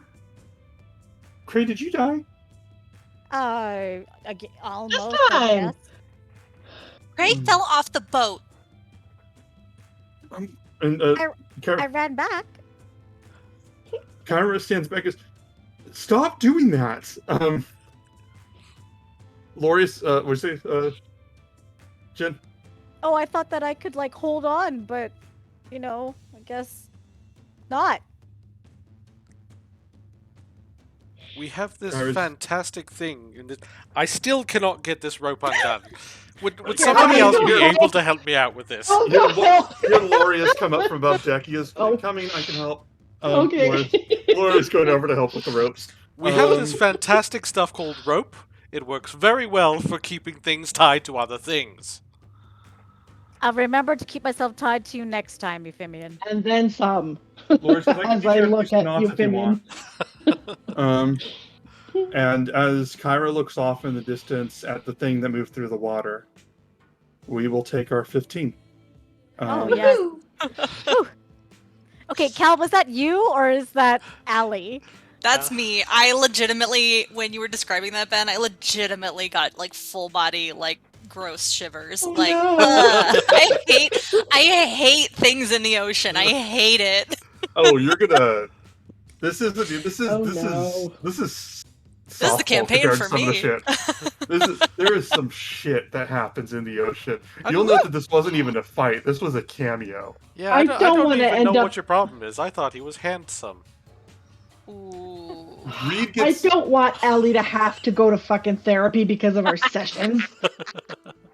I do. Don't worry. Well, to be fair, I think we all have to go through therapy for our session. Thanks, Ben. That's how you know it's Alright. working. So be sure to. So I guess we're going to break some. Everybody should be sure to give us, a follow and stuff like that. Be sure to come back. Yeah, That's sure to still right. be here. When we get back, we'll probably see what's on the other side of the heart constellation. I'll see you guys soon. Wonderful. I'll hand it to you. Thanks so much. Hello, everybody. We are back. It's been a few days since the incident over at the Isle of Yonder. Our heroes, I don't know what to say. I guess we're jumping back into it. I don't know what there is to add. I'm gonna say it's that night, and I'll be fine to ease into the next morning. But show of hands, who's ready to go to the next day? If your hand's down, I'm gonna call on you. I'm gonna assume you have something to do. All right, that's everybody. So as you guys process what you saw and stay the course to the island by the constellation in the heart, we'll fade to the next day, to the next afternoon. When you get closer to your destination, as the compass guides you, you notice that the water is much calmer here. Almost just serene. And the sky seems a little clearer. And in range you see an island. You see an island. Let me get this right.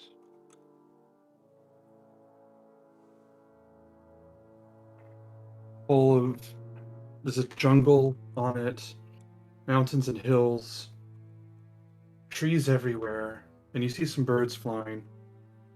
And the trees and hills are so high up that it's hard to see through it, through even how the complexity of this island, how dense it is. Massive oaks and no sign of anything man-made in sight at all. Even from here, you can see on the shore a herd of deer, more curious than afraid or cautious, standing at the edge of the land looking out at the direction of the vessel.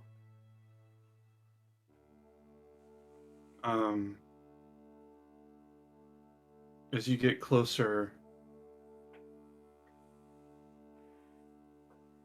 I'm gonna say, let me roll a die for this actually.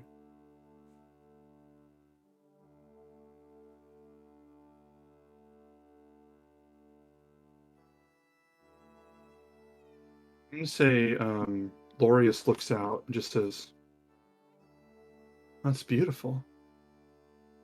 Seems a lot less likely to kill you than the last place, too. That's good." At the very least, the inhabitants seem more friendly.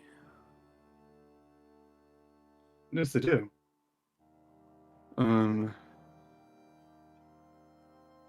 You guys move closer. I'm gonna say, in that thing that I described, the moment when you unlock a new level in a game and the title screen appears, kind of thing. We're gonna zoom out, see the ship getting closer to this place, and again, no signs of human constructions, traveler or native. And from where you are, you can't see the secret of this island. So I want to elaborate on that further. But I will say, welcome to the Golden Heart. And as you get closer, I will tell you,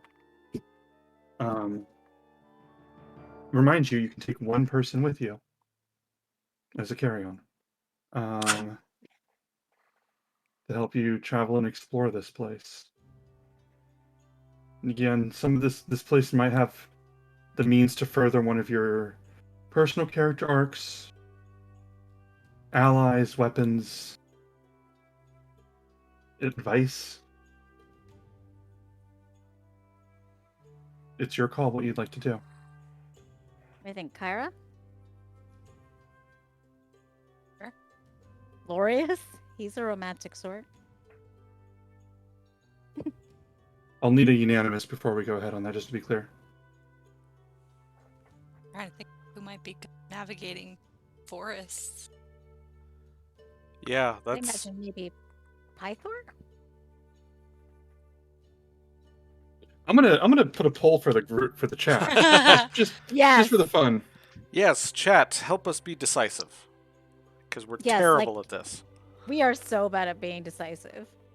We want to bring Calliope along. I'm gonna put Close Glorious, off. Kyra, Bullbug, Pythor, and Chandris. Is there anybody else you want me to put on the list? Yeah, throw That's- Calliope in there. Okay. Which one? I'm bad with names. Give me one Isn't second. that Let the me- ranger lady? Yeah, well, that's the ranger. wizard. That Oh, the we- wizard lady. Yeah. Yeah. Okay, I'm gonna put Calliope instead of Chandris because none of you mentioned him. Him. Yeah. Gender non-specific. Mhm.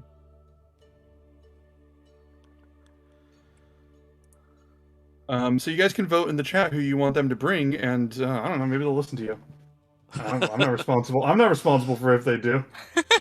Um, I don't But, know. I'm a pole, not a cop. yeah, absolutely. One vote for Calliope. So you guys can talk about this in the meantime. I feel like the ranger might actually help out because she's a ranger. Oh, Calliope's But a then- mage, I believe. Correct? No, she is. But then the other one, the ranger lady. Oh, then Dingrin, she- the roguish Yeah. lady. Yeah, doesn't she? But she's like, oh, it's my services are like 20 gold a day, but they're worth it. And it's like, or whatever Mhm. it was. Yeah. I don't know. What do you guys think, honestly? Reed, Tammy? I mean, it's been a long time since we've done travel with Kyra. I was thinking the same. Agreed. But at the same time, we've also never done anything with Pythor yet, Yeah. either. Yeah, but if we're not specifically here to punch things, and we don't know if we are, I don't know what else. You can handle that well enough for us. Well, Euphemian, you're a paladin now. You can punch his stuff too. No. Kind of. No. No. That was so sad. No. That's funny. I Yeah, have a okay. -1 to strength. I had to punch override. things. I had to override to allow him to take Paladin. Oh, that's beautiful. I love that. like those constellations. That's I'm gonna sweet. put in the Discord later. What they're looking at is a map of the constellations. Yeah, so I guess the Um, Golden Heart is sort of like the Pleiades. Yep, Or Polaris, maybe. the Northern Star. Big difference. We're on stream, Livy. Please be like respectful. Ha, Don't be doing that no. online. Don't be doing that on. Shit, she's a stream. dog. She doesn't know. Yeah, I Please think don't. I'm good with Kyra, if everyone else is. Yeah, I like. It It's looks been a like while. that's going to be the Yeah. winner Oh, was that on the vote? our vote that our- anyway. That's what the polls are going looks for like it, anyway. Yeah, looks like it. Okay, guys, thank you for helping choose again for us. Yay! Thank you. Maybe that's just how we should choose it going forward. Just let the Yep. chat do it. Yeah. We're too indecisive. We are. We're like, what do you want to do? Oh, what do you want to do? What do you want to do? Don't What do you wanna sell eat? that again. Yeah, All that's right. perfect. Let's bring Kyra. All right. So Kyra's with you as you disembark. Let's see. Let me pull up my notes. There's so many notes for this. As you guys, the ship pulls ashore. You don't even need to take a boat there. Like, it's just able to smoothly come up and disembark. Kyra steps out with you all and just rapidly taking notes. And also this time, doing something she hasn't done before, which is now she's like, those of you that look see that one of her scrolls is taking notes and another scroll is just drawing sketches of everything she's seeing. Because like some things it's like you need to have pictures too. So you can just say, beautiful. This feels. I haven't felt like this in a while. What do you feel, Kyra?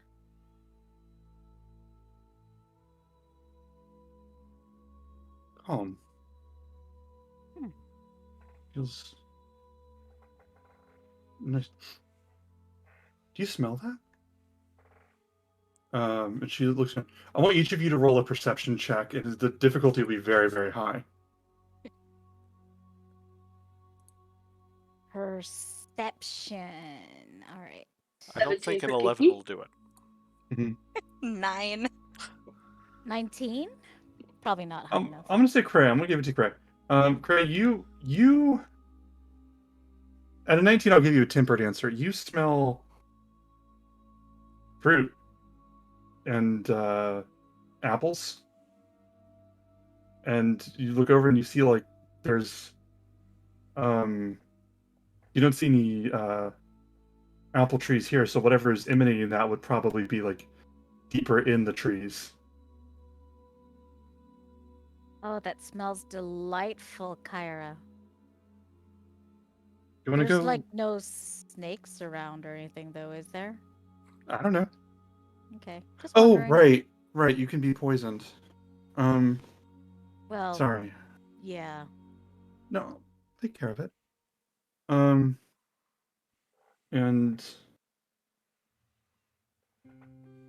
she goes, okay. And she takes a step forward. She goes, okay, sorry. So this is not my story. What do the heroes do? And she takes out a scroll and she looks, starts right down. She sort of looks and goes, You guys it's your don't smell action. that?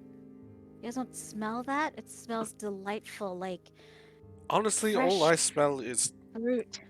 like I oiled this morning, and looking at the scale mail that I've got.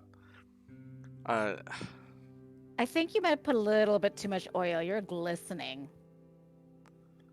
And I don't want it to rust.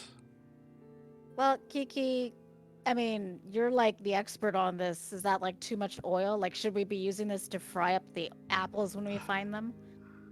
I never actually took the time to oil it. I just wore it. I just assumed my sweat oiled it. Oh. and my brother never really oiled them either. Well, you've got a good way to prevent you from being grappled. That's true. That's good. Yeah.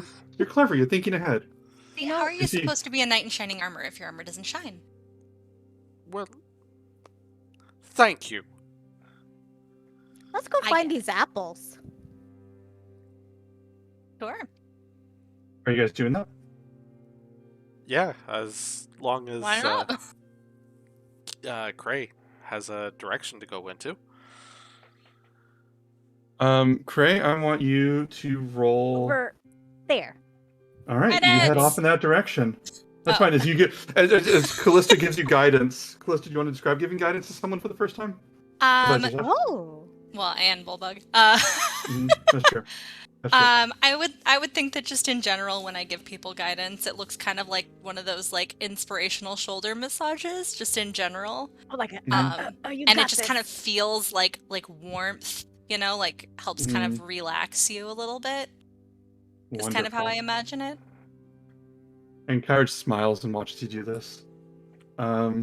Is the scroll in your bag sort of lights up with a silver energy that seems to like almost be infusing into you as you're doing this. get her. And you Awesome. give this. Great. Go ahead and make a survival check then. Okay, so It's a survival. D4. Plus a Ugh. D4. Add a D4. Awful. Awful.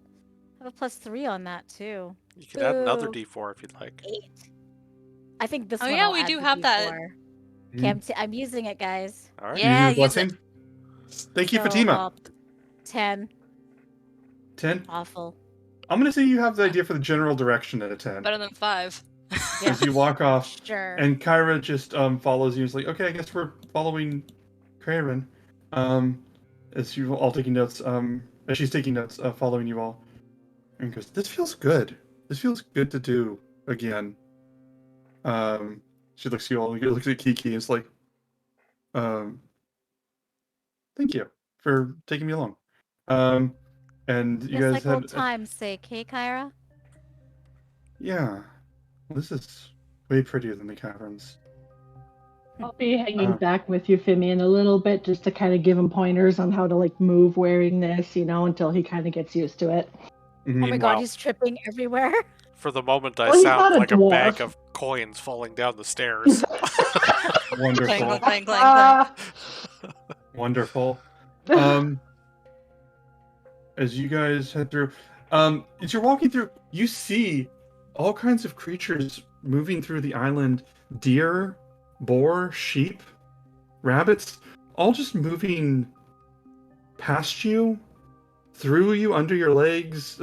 They do not factor that you're here. They have no instinct to be scared of you at all as you're moving through this place. Do they, do I get a sense that this is holy ground? Could I use my divine sense? Roll. Ooh.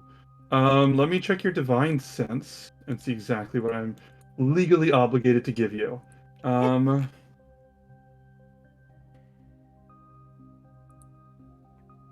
Anything affected by hollow, or know the location of celestial fiend or undead within 60 feet. That isn't cover, under total cover. You.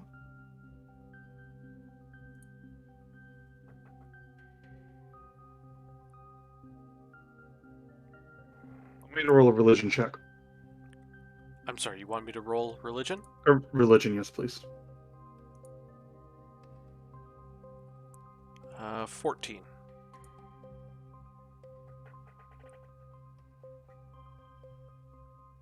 You see faint traces of golden motes of dust settling into the ground here and there. Very light and faint. This isn't overly sacred ground, but there is something celestial about this. You don't see that coming from anything or anyone else.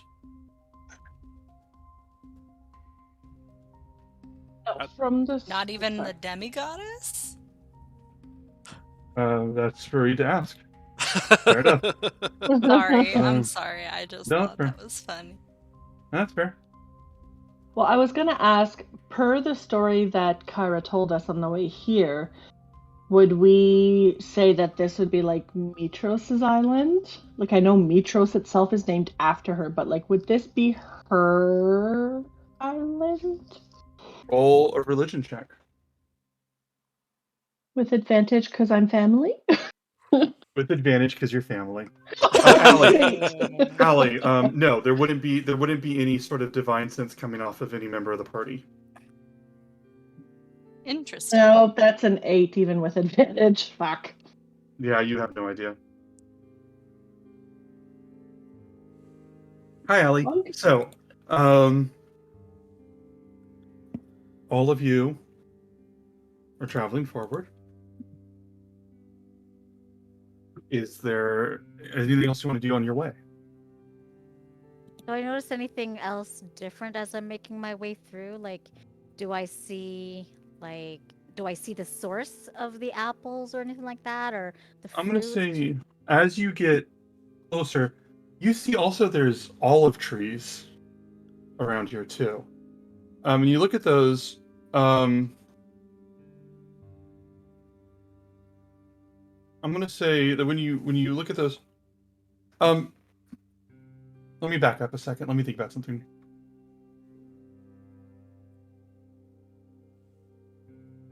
I'm going to say that you do see with your divine sense, you do see golden and silver light moving through Kyra,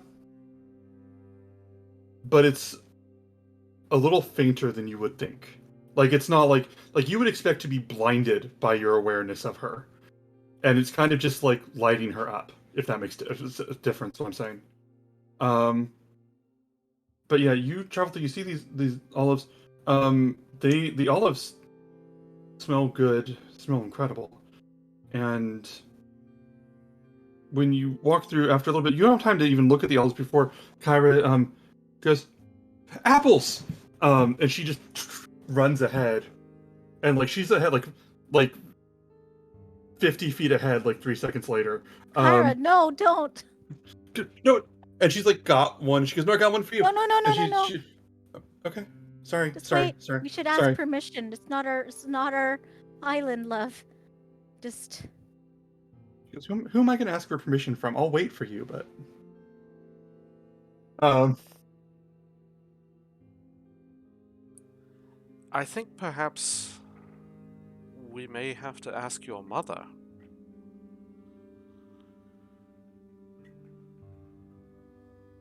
Mitros? And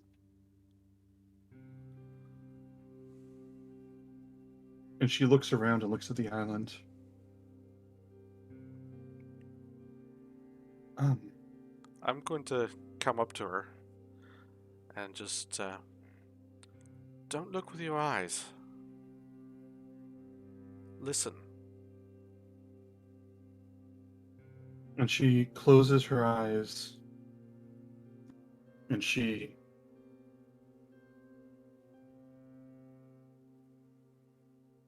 when she exhales, you can feel this wind go through the island, like rippling through. Just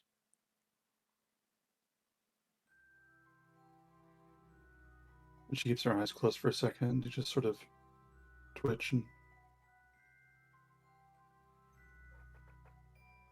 and then you see this tear run down the side of her face. And she just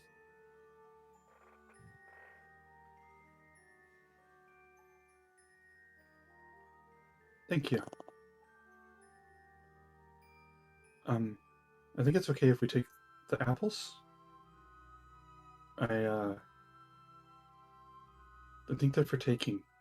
If you're if she'd want you to have them. I think she would. She might not want you to be greedy though. She was always talking to me about not being selfish, but anyway. I think they'll be okay then. She doesn't judge. I think she got that from anyway.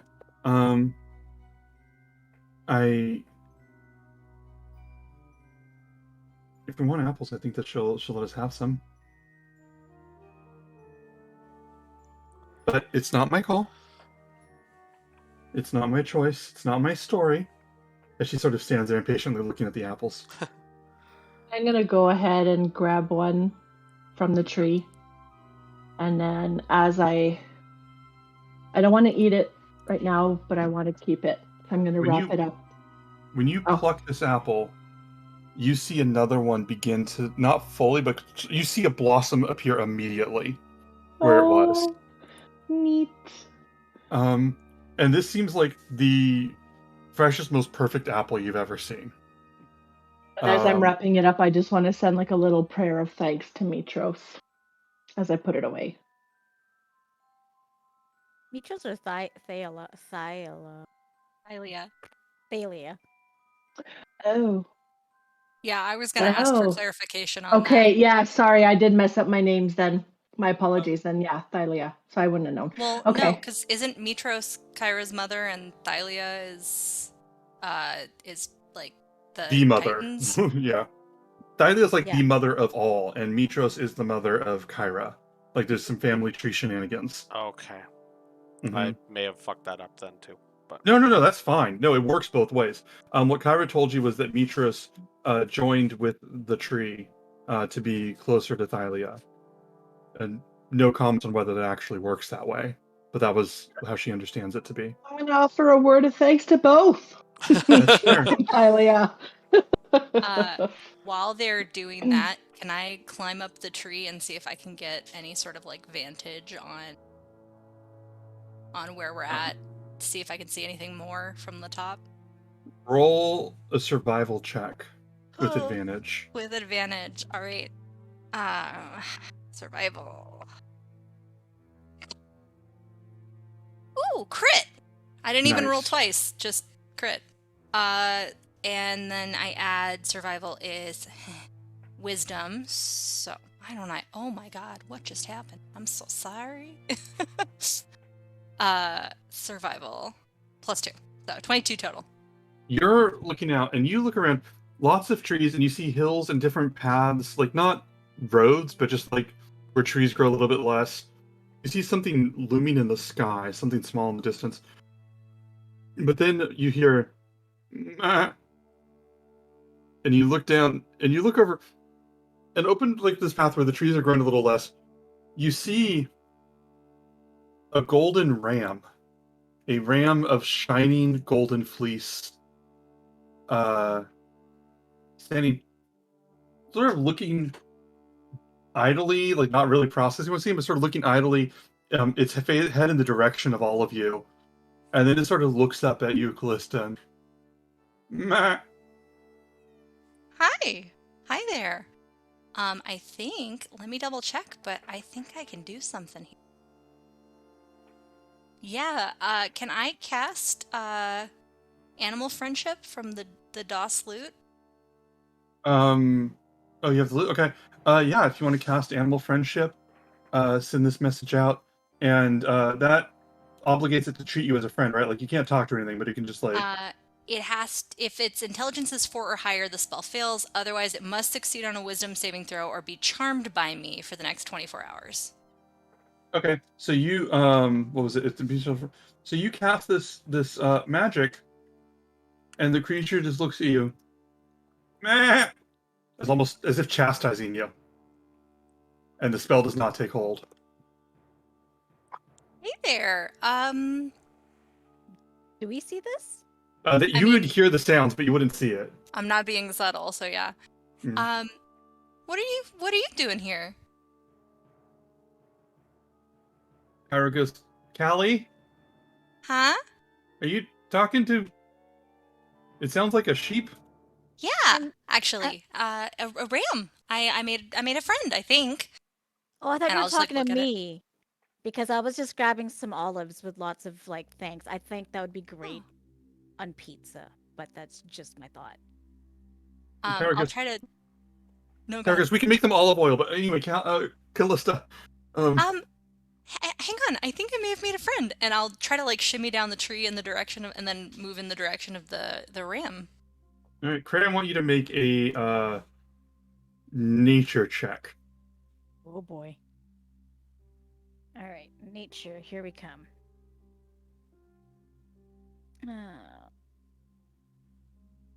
15? These olives are potent and ripe and almost glisten a little bit, almost shine a little bit. And think about Kyra's comment about olive oil.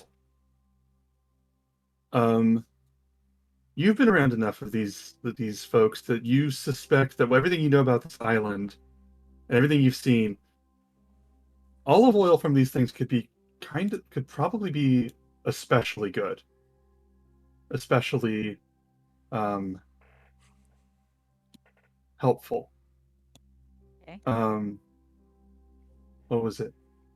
Different fragrances and oils and stuff. I mean, as Euphemian can tell you, different fragrances and oils can definitely have a sort of invigorating effect. So I mean, if you're if like I look at Kyra, of course, with a questioning look, if I could grab a few. And Kyra's, when you turn to Kyra, she's got her arms full of apples, and she's, Kyra, we're not supposed to have that much, I thought. Yeah, in my defense, and she just starts putting them in the bag. Okay.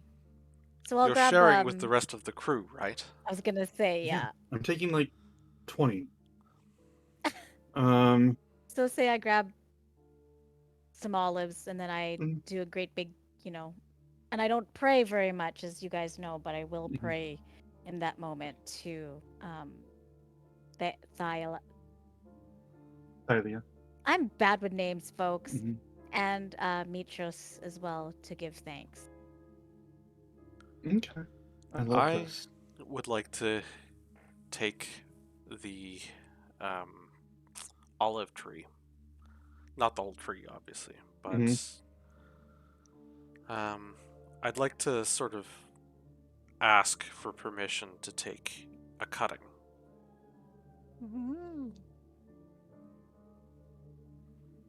Roll religion.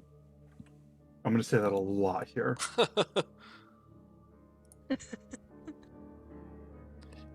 10. You don't get the sense it would be wrong. Okay. I'm going to try to take just a small cutting.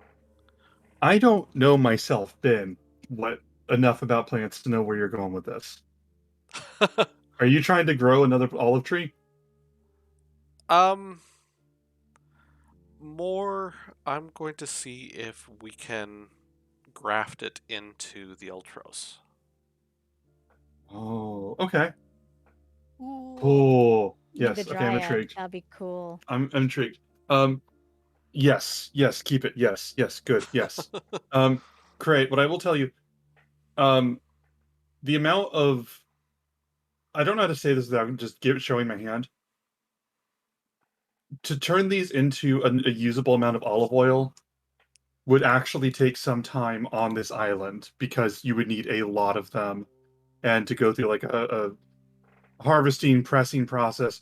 If you guys want to spend like as a group a day working on this, you can make olive oil, turn this into olive oil out of fruits that were clearly special in some way. I can't really give you much more than that unless you want to speak to somebody who would be more informed on it. But that Speak would to be the it. manager. Yeah. I love Allie's suspicious faces. So Allie, you're chasing the ram. Is anybody following Allie? Oh yeah. Once I get some olives, I'm heading out. I'm like, Allie, don't go way too far. Yeah. All right. I'll grab an apple and then run off after Callista. All right. And Kiki, are you going as well? You guys run off. You're chasing this ram as you're following it. It's running pretty fast. Allie, I want you to make a perception check. Okay. Actually, I want you to roll an insight check. Okay.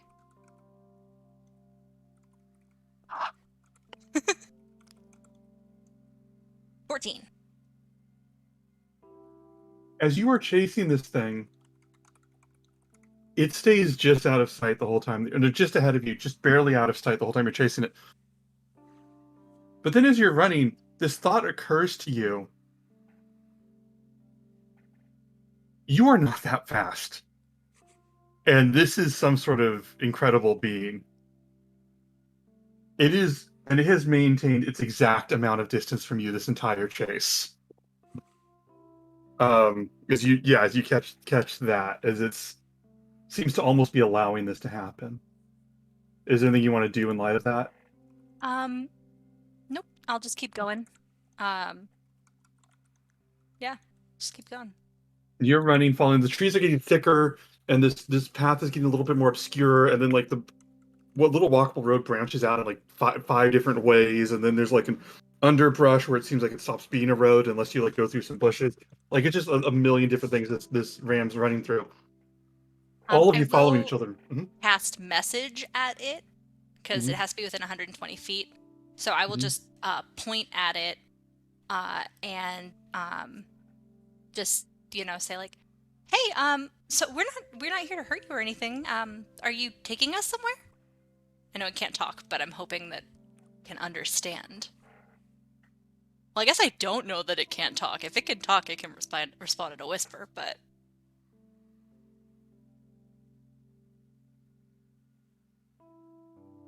And it stops. And you hear in your head, I am to guide. Oh. And it Oh. starts running again. Okay. Then behind me, I will send a message to. I'll keep going. But I'll send a message to Crayran. And I will just say, it's taking us somewhere. Hey guys, it's taking us somewhere. Let's go. And Kyra is running after you guys, going, "Oh, animal messenger, animal messenger." Just like making notes. Just a trope. She's very much enjoying the trope. Callie, you're following. I suppose, being fair, Cray, do you want to catch up to Callista? Because you definitely have that right if you want to. Yeah, I kind of want to be in between. Like, I kind of want to make sure I have like eyes on everybody. Mm-hmm. So I kind of want to be closer to her, but also to make sure that Kiki and Euphemian we don't lose sight of anybody, essentially. Okay. So I'm sorry, I missed the first part of this. You're catching up with. What are you doing? I'm so sorry, my mind blanked for a moment. Oh, who? Cray? Myself? You. Yeah. I just wanted to make sure that like I'm following Cal, but I want to make sure that we're still in sight with everybody because Mhm. with us going through all this underbrush and the thicker trees, I don't want us to get separated. Okay. So you're running through, and you're running ahead, and Kyra's running. I'm gonna say closer back with Euphemian and Kiana or Kiki, genuinely also holding back in the exact opposite way of the ram, to like be staying with you guys. Callista and eventually, and moments after Cray, um, you're following just when the branches get the thickest and the trees get the most obscure, and then almost abruptly, it's wide open, and you see this huge clearing. These hills around the side and large trees obscuring it, shielded from the rest of the world and from the island. From the outside view, it would just, you wouldn't be able to see this because you would just see all of the hills and trees surrounding it like a cone, like a circle, a dome. These massive oaks, this clearing with tall golden grass, and you stop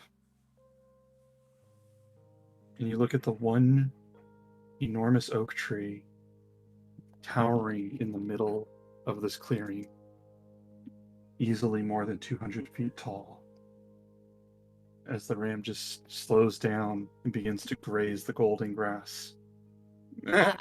I'll take Cray's hand. He catches up. I clutch it back and say, Is this what I think it is? No.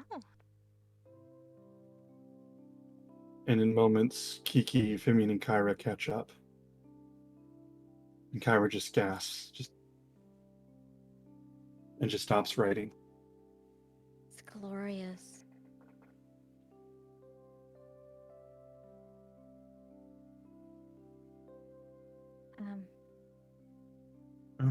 What do we say? Okay. Kyra just sort of walks, almost dumbfounded, like when you're like dazed and you're not really thinking about what you're doing, just sort of walks towards the tree, sort of forgetting to acknowledge the rest of you at all right now. You guys can do whatever you want. I'm going to walk forward as well. Okay.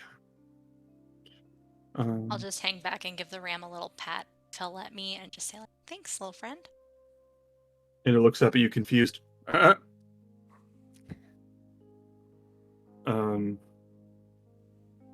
Kiki, what do you want to do?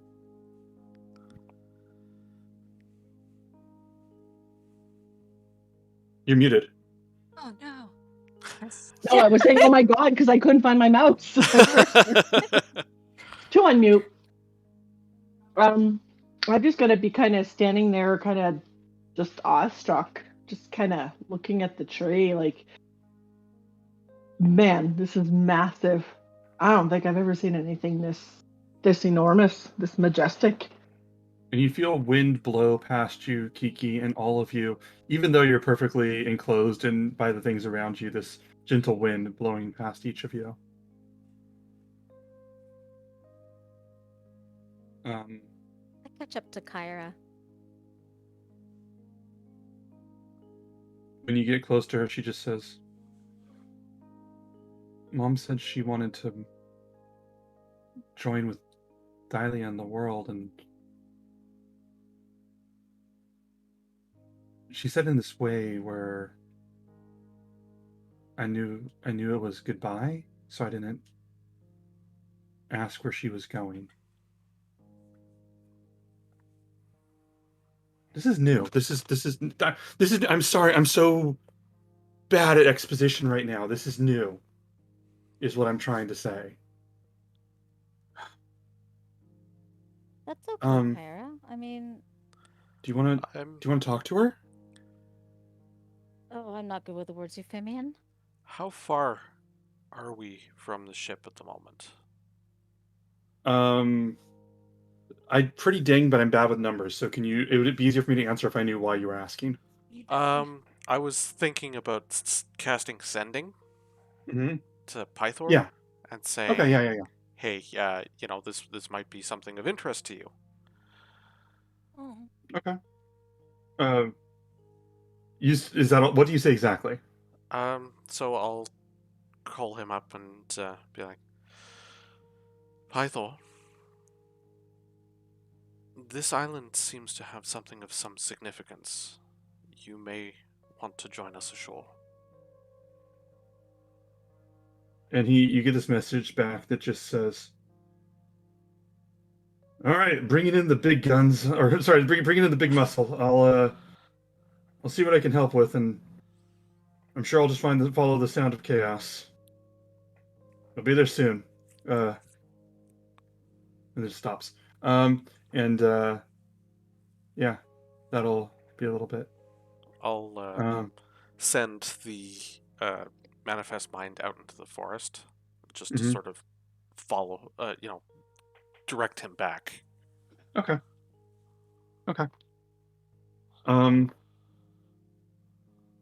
Kyra walks up to the tree, and I'm going to be fussy with distances here. Walks up to the tree, and it sort of looks at you all and says,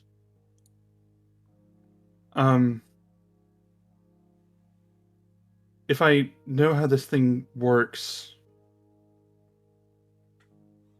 from my studies in the stories, because I've never actually,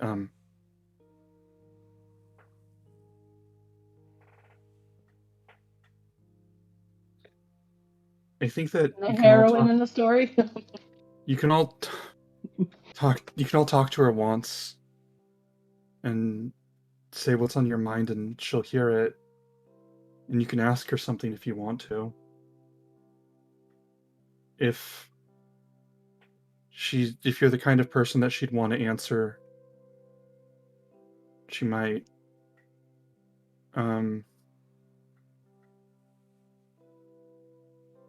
Just when she puts her hand in the direction of the tree, like she's like 15 feet away from it, but she motions to putting a hand on the tree, and she goes, just and she looks at you all. Show of hands. Who wants to talk to? Okay. Okay. Does anybody have any preference? Otherwise, I'll roll a d4 to see who goes first. Nope. Oh. All right. Or you all raised to it. Roll initiative. Okay.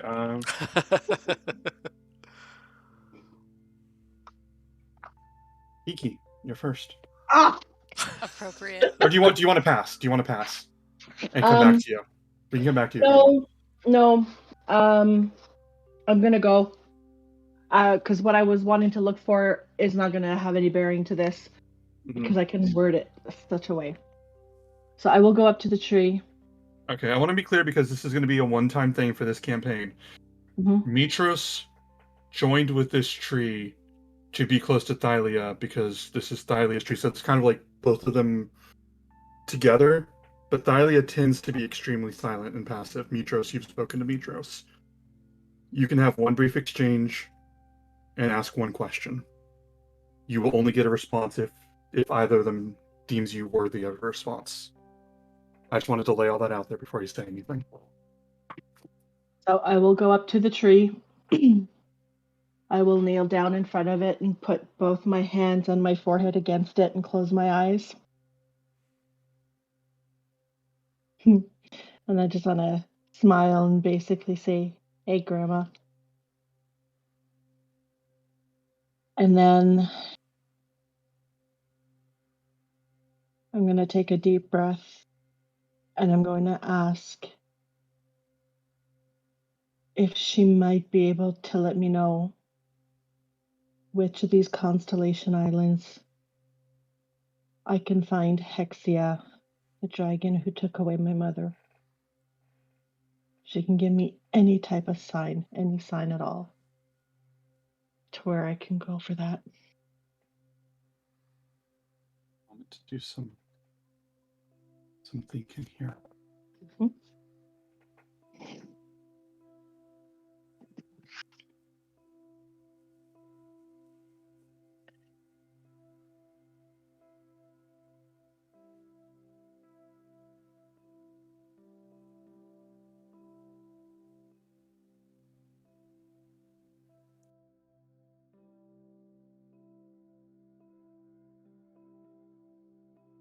Checking everything I got on my side.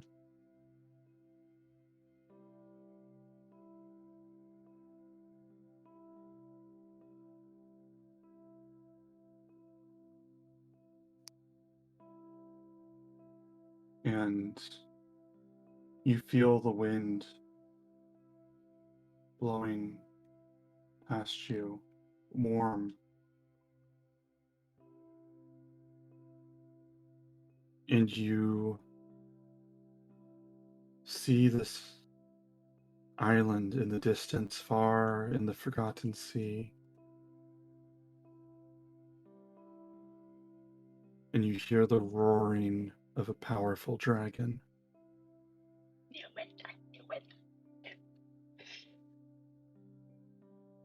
And you hear this voice. It says,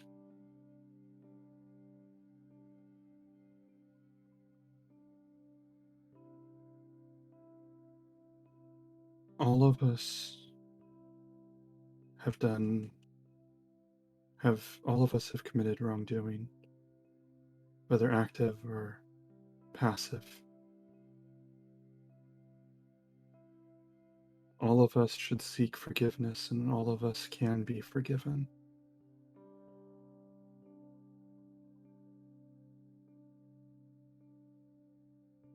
I truly hope she finds peace.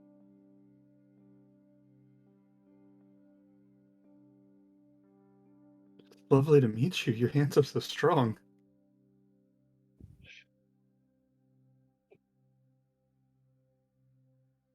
And you feel it go quiet again. I will lean back. I'll kiss my hand and on the trunk again. All right.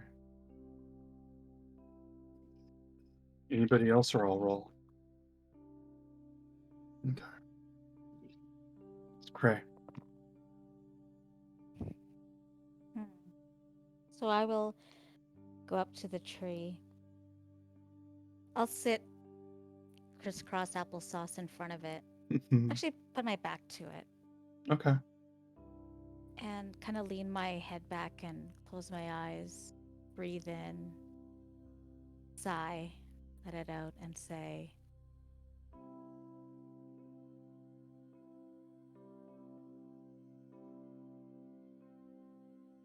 I'm probably not worthy, but the world is. Where do we go next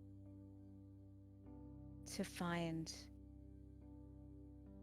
what we need? Which island do we go next to find what we need to convince the Titans that this world is worth it? We don't want to go to war.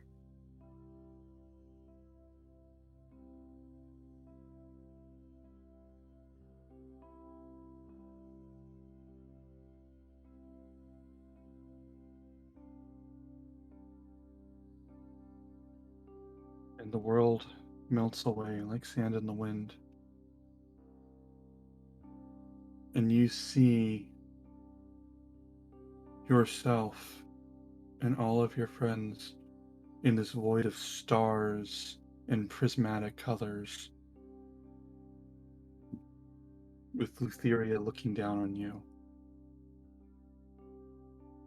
And this moment frozen in time, Lutheria smirking as if she's just said something triumphantly clever, and each of you with different panic and confusion on your face, but this moment frozen that you can almost walk through. You can walk through if you want to. And you hear this voice that says,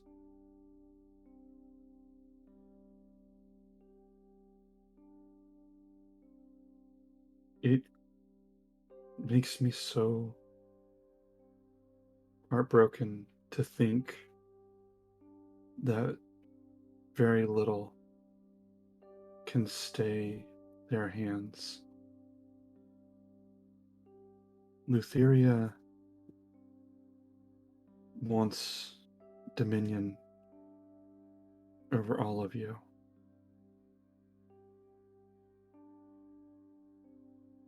She would love nothing more than to keep you as trophies.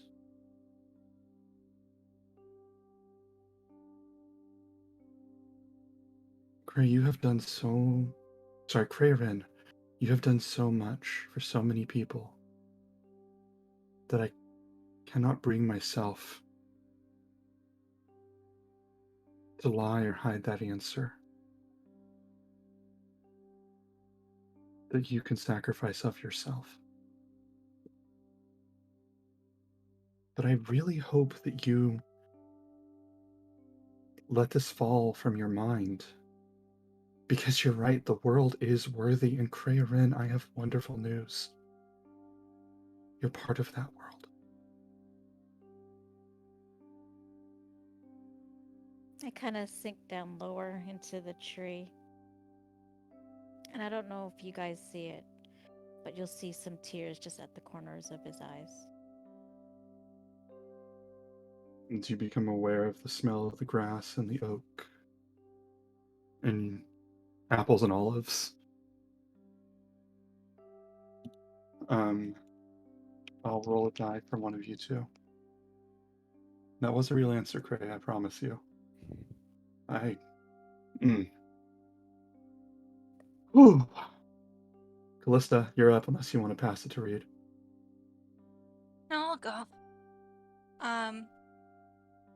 I will take, little steps forward. And as I reach my hands out, I pause for a second and start to pull back, and then just kind of exhale and double down, both hands flat on the tree. And I will, for the split, there's a split second of just doubt that I'm doing the right thing. If I'm on the right side, if the Titans don't deserve some amount of vengeance against us. And then guilt as I kind of shake it off and think really hard about that vision I had from the Horn of Balametria after finding my after Femian gave me that top. And I think really hard about faces that I couldn't make out of my family. Mm-hmm. And I think really hard about just my belief that they're still out there. Yeah. And I just think I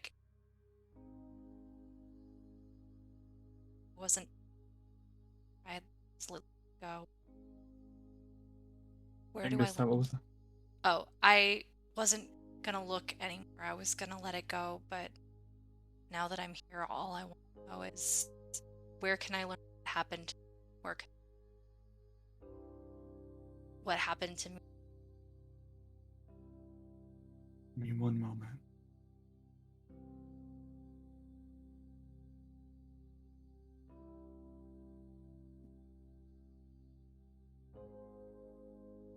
One second.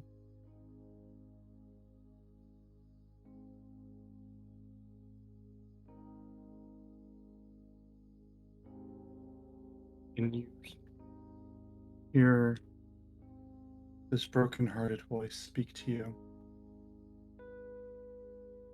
It says,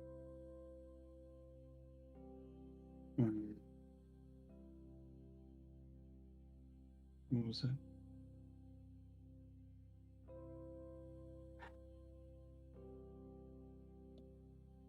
It says,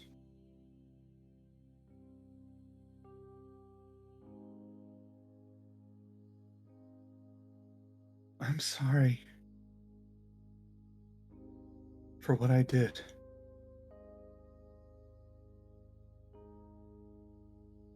I have very little strength. And even now, my memory is... It's for the best that my memory is what it is.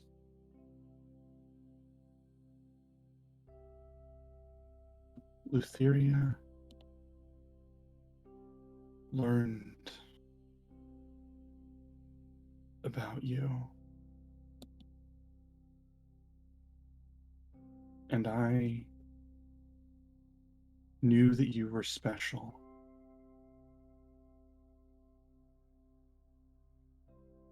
Yep. The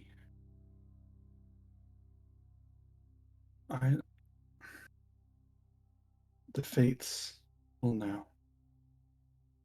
Even now, my memory obscures things.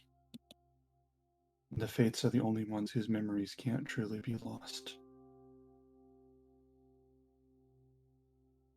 I know that Lutheria hated you even as a child, and that my heart ached for you. And where there's a memory, I can only feel the weight of guilt.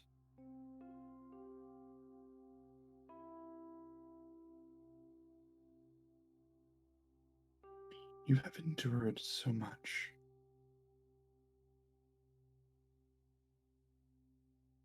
And the world's better for you being in it.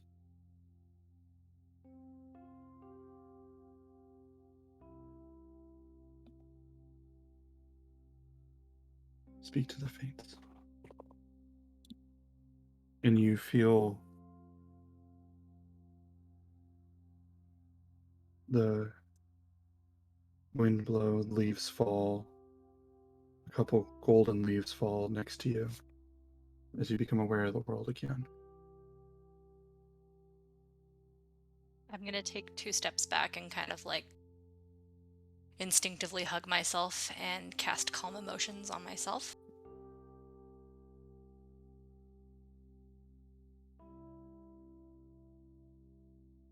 You read?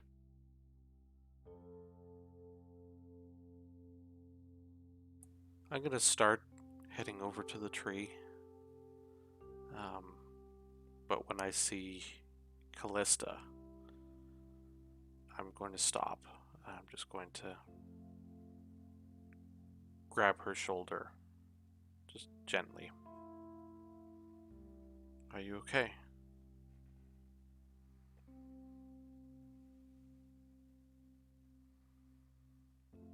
I'm not hearing anything you're saying. Oh, yeah, I'm okay. Thank you. Quietly, very quietly. I'll just give her shoulder a rub. And I'm going to steel myself. Mhm. And I'm going to touch the tree. In sort of the same way that, a man getting hanged would reach out to the gallows.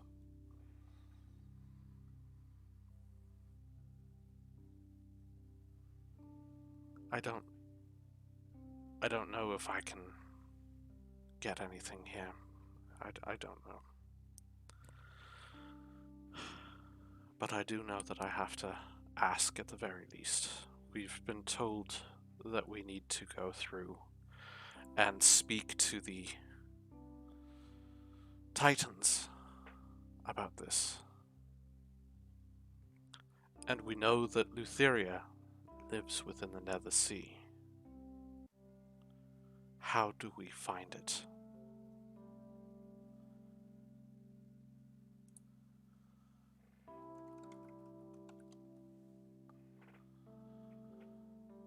Is that all you want to say? That is fine. I just want to make sure I have the full statement. Sorry, you cut off just for a second. No, I just wanted to make sure that if that's everything you want to say, if you are good with that. Yeah. Okay.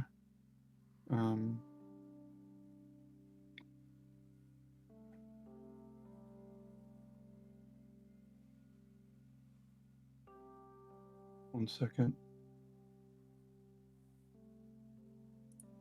You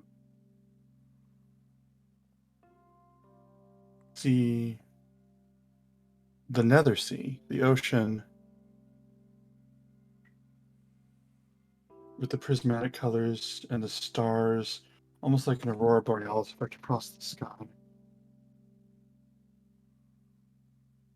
You hear a roaring of water, and in this vision, you look to the side and you see a massive area at the edge of the Nether Sea where water is cascading down like a waterfall in torrents and massive amounts. And you look up, your brilliant mind, putting this together really quickly, and you're not seeing the aurora borealis. You're seeing a ceiling reflecting all of these colors.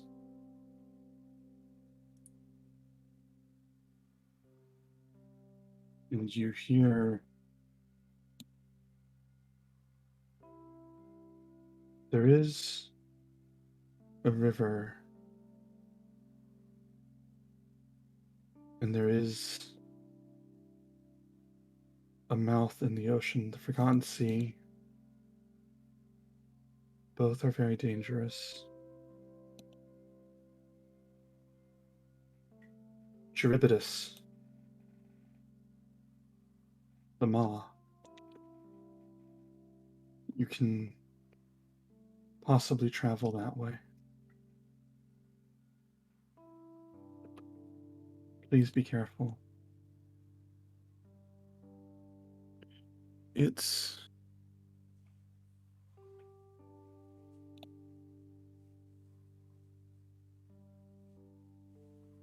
the things you didn't want to say and that you didn't want to ask.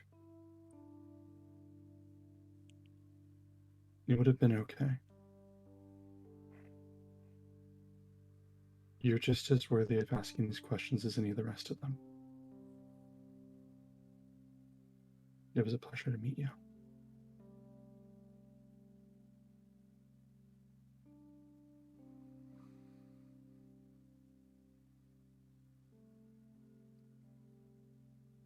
Kyra!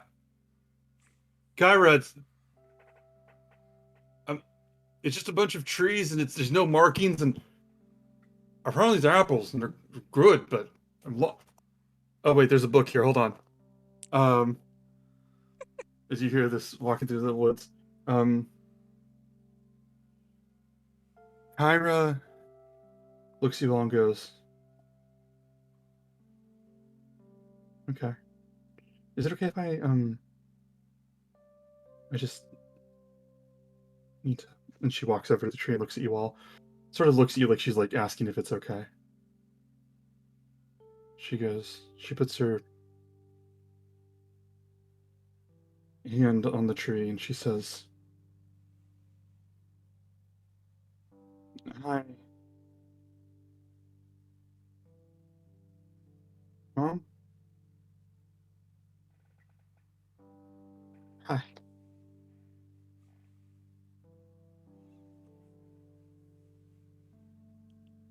It's a million things that I could want to say here, and I want to catch you up on and tell you about, and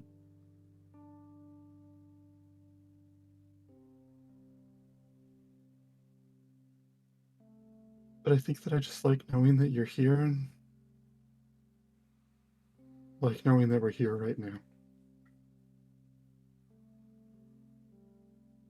And thank you for letting me be here right now.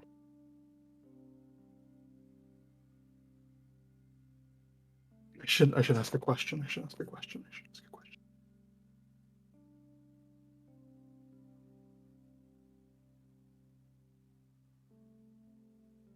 Are we all going to be okay?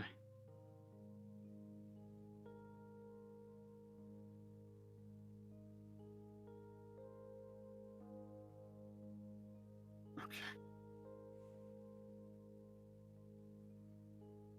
I can't wait, Mom. Thank you. And she steps away. And she looks at you all. And she just sort of walks around all of you and takes the scroll and just sort of starts writing notes by hand. Pythor walks in and looks at this and goes, "Is that?" And he points to this and looks at. I'm gonna say Kiki. He's gonna look at Kiki and point at the tree like, "Is that?"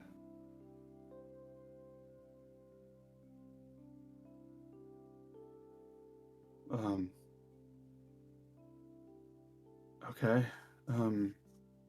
How does this? What happened? And he look. Cray, you do that and he goes, "Oh, okay." And he walks up, and he looks over and looks at you all and sort of almost instinctively knows what to do and looks at this and looks at the tree and looks up and he kneels down on one knee. He puts his hand on the tree. Says, thinks for a second, says,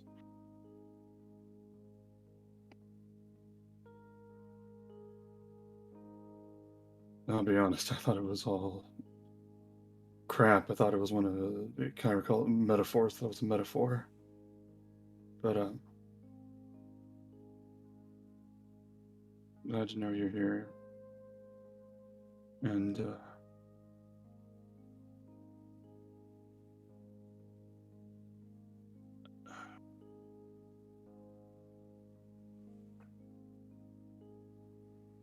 what do you think of all this?"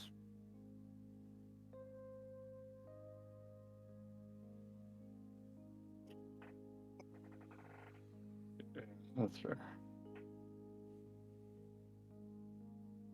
I know.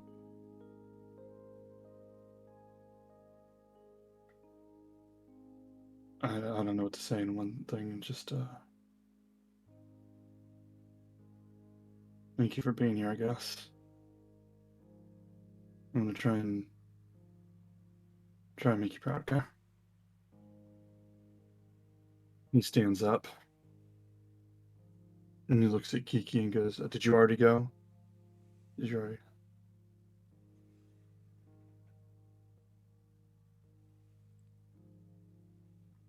Did anybody want an apple? We got some. Or, I thought you were gonna have me kill something, but then I saw like this ram, and I was like, well, I could. My daughter could kill a ram, so that's not right. So then I just kept looking and found a book, so that was good. Your book was helpful, Euphemian. And Kyra's just writing notes and looking up. Euphemian has not let go of the tree. And I'll just sort of absently say, he usually is.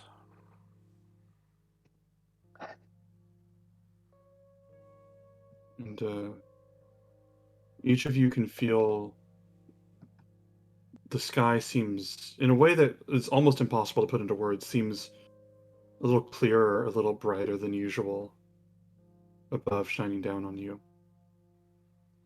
And Kyra looks up. Pythor looks up. Is there anything else you guys want to do? Do you guys want to come back and get like olive oil right now, or do you think that's something we should do, or what should we do? Kara says, "Yeah, we can get olive oil. That sounds good." Pythor goes, "Oh yeah, you can make that stuff, and it's like, if that's what I think it is, people at my palace, they know how to make that. Like, it clears your mind, makes you a lot more put some oomph. It's great. I'll show you how to do it if you want." But it takes a Uh, while, doesn't it? Like a Yeah. day or two? Oh, like a day, but like, I mean, if you want me to smash olives, I can do that. I haven't gotten to smash anything in a long time. And Kyra sort of giggles. He goes, "Yeah, that too. That's the problem." Um,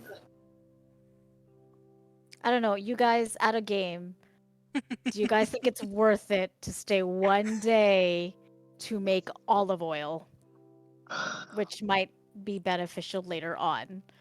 Like, Cal, I are you mean, if dying? anything, if anything, we'll have massage oil.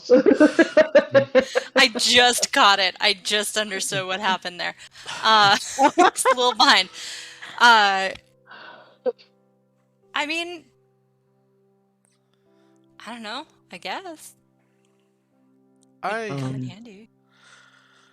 Yeah, I mean, if it's something that has a mechanical advantage, Tell us what we can use olive oil for, Euphemian. I will for tell a you right mechanical now. advantage. I will tell you right now. You can basically use it to give you guys the effect of a bless. Oh. It takes you a day to do that. And yeah, and So Kyra goes, would a day be one use of that then? Like one... yes. Kyra goes, I don't want to tell you guys how to. I don't want to tell you how to make your decisions. I'm sorry, that's rude, but if it's okay to bend that a little bit, can we just sit here for a little while? Of course. I'll definitely get olive oil and the apples. The apples look delicious. I'm sorry. She looks at you and she goes, I'm sorry about that. She goes, you can talk if you want to talk. That's fine, actually. She just looks up. Even what do you want to do? Sorry. I think don't mind I'm, Go ahead. I'm still touching the tree. Yeah. Just like bracing myself at this point. Yeah. I'll just reach into my pack and pull out my pan flute, the one that I inherited. It's the only I have left. And I'm just gonna play it while we're sitting.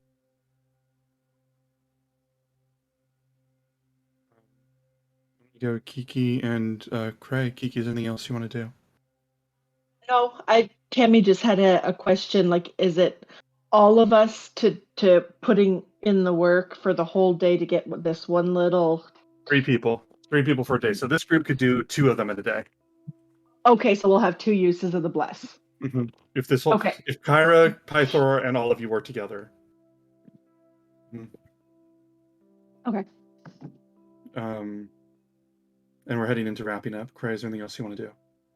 No, I think Craig just leans into the tree. Kind of like he did at the top of the Colossus, but he feels a lot more at ease here. Yeah. And Pythor standing there, looking up at the sky, and Kyra sort of sitting, taking a break from notes to look up. The leaves falling, the wind blowing. This moment of peace is where we're going to end the session. Thank you, guys. Thank guys you. for coming to the stream. Thank you, guys, for joining. Normally, we're a lot more rowdy and horny. So every time, not every time. every time we get an influx of viewers, we're doing something that doesn't represent the show at all. No. It's always what happens. Honestly, we're a lot more rowdy and horny. This is just That's true. like literally just before the break, we faded to black. Like, come on. Yeah, there's Euphemian. Good choice. Good choice on Island, buddy. Yeah. Hell yeah. This is one of those Mojitos Islands. Yeah. At least we have a few clues on where to go now. So that's awesome. Yeah. Thank you guys for following. We are Roll for Bold, Yeah. Greek Odyssey. We are doing Greek mythology, and we have stories that are epic, violent, romantic, sweet, sincere, tragic. We've run the gamut. Our heroes are trying to save Thylia, and now have a we very- are. Very epic episode. We're on episode 49. Next week will be 50, where we That's will true. answer some questions. This actually ended on a great cliffhanger for that. Okay, so next week we are doing our Q&A. It's going to be a shorter episode, I believe, and we're going to answer a bunch of questions. We're going to talk about the show. Everyone's going to talk about the characters. If you want to send us questions, I'm going to put the link in the chat one more time. Thank you, Fatima, for pitching in the channel points. Everybody feel free to jump in. We'll be doing a Q&A. Maybe we're going to see if we get some giveaways set up for that, because we love y'all. Y'all are wonderful, beautiful. Yeah, and then we have this rest stop, and then we're going to get going to the rest of the death and horribleness. destruction. Yeah, we're gonna get to the. We're gonna do the Q&A at the first. We're gonna do it first in the next session, and I think it's gonna replace a regular session. Was the plan. Or half, something like Yeah, that. I think it was half yeah. and half. So Half and half. Okay, that makes sense. Okay, we'll do half and half. So yeah. Well, that was good. Thank you, everybody. You all Thanks, have. Ben. Thank you. Yeah. You have a good Thanks, night, everyone. everybody. Thank you for Alright. making the poll for us. Love you guys. See you next week. Okay. bye. Bye. Bye.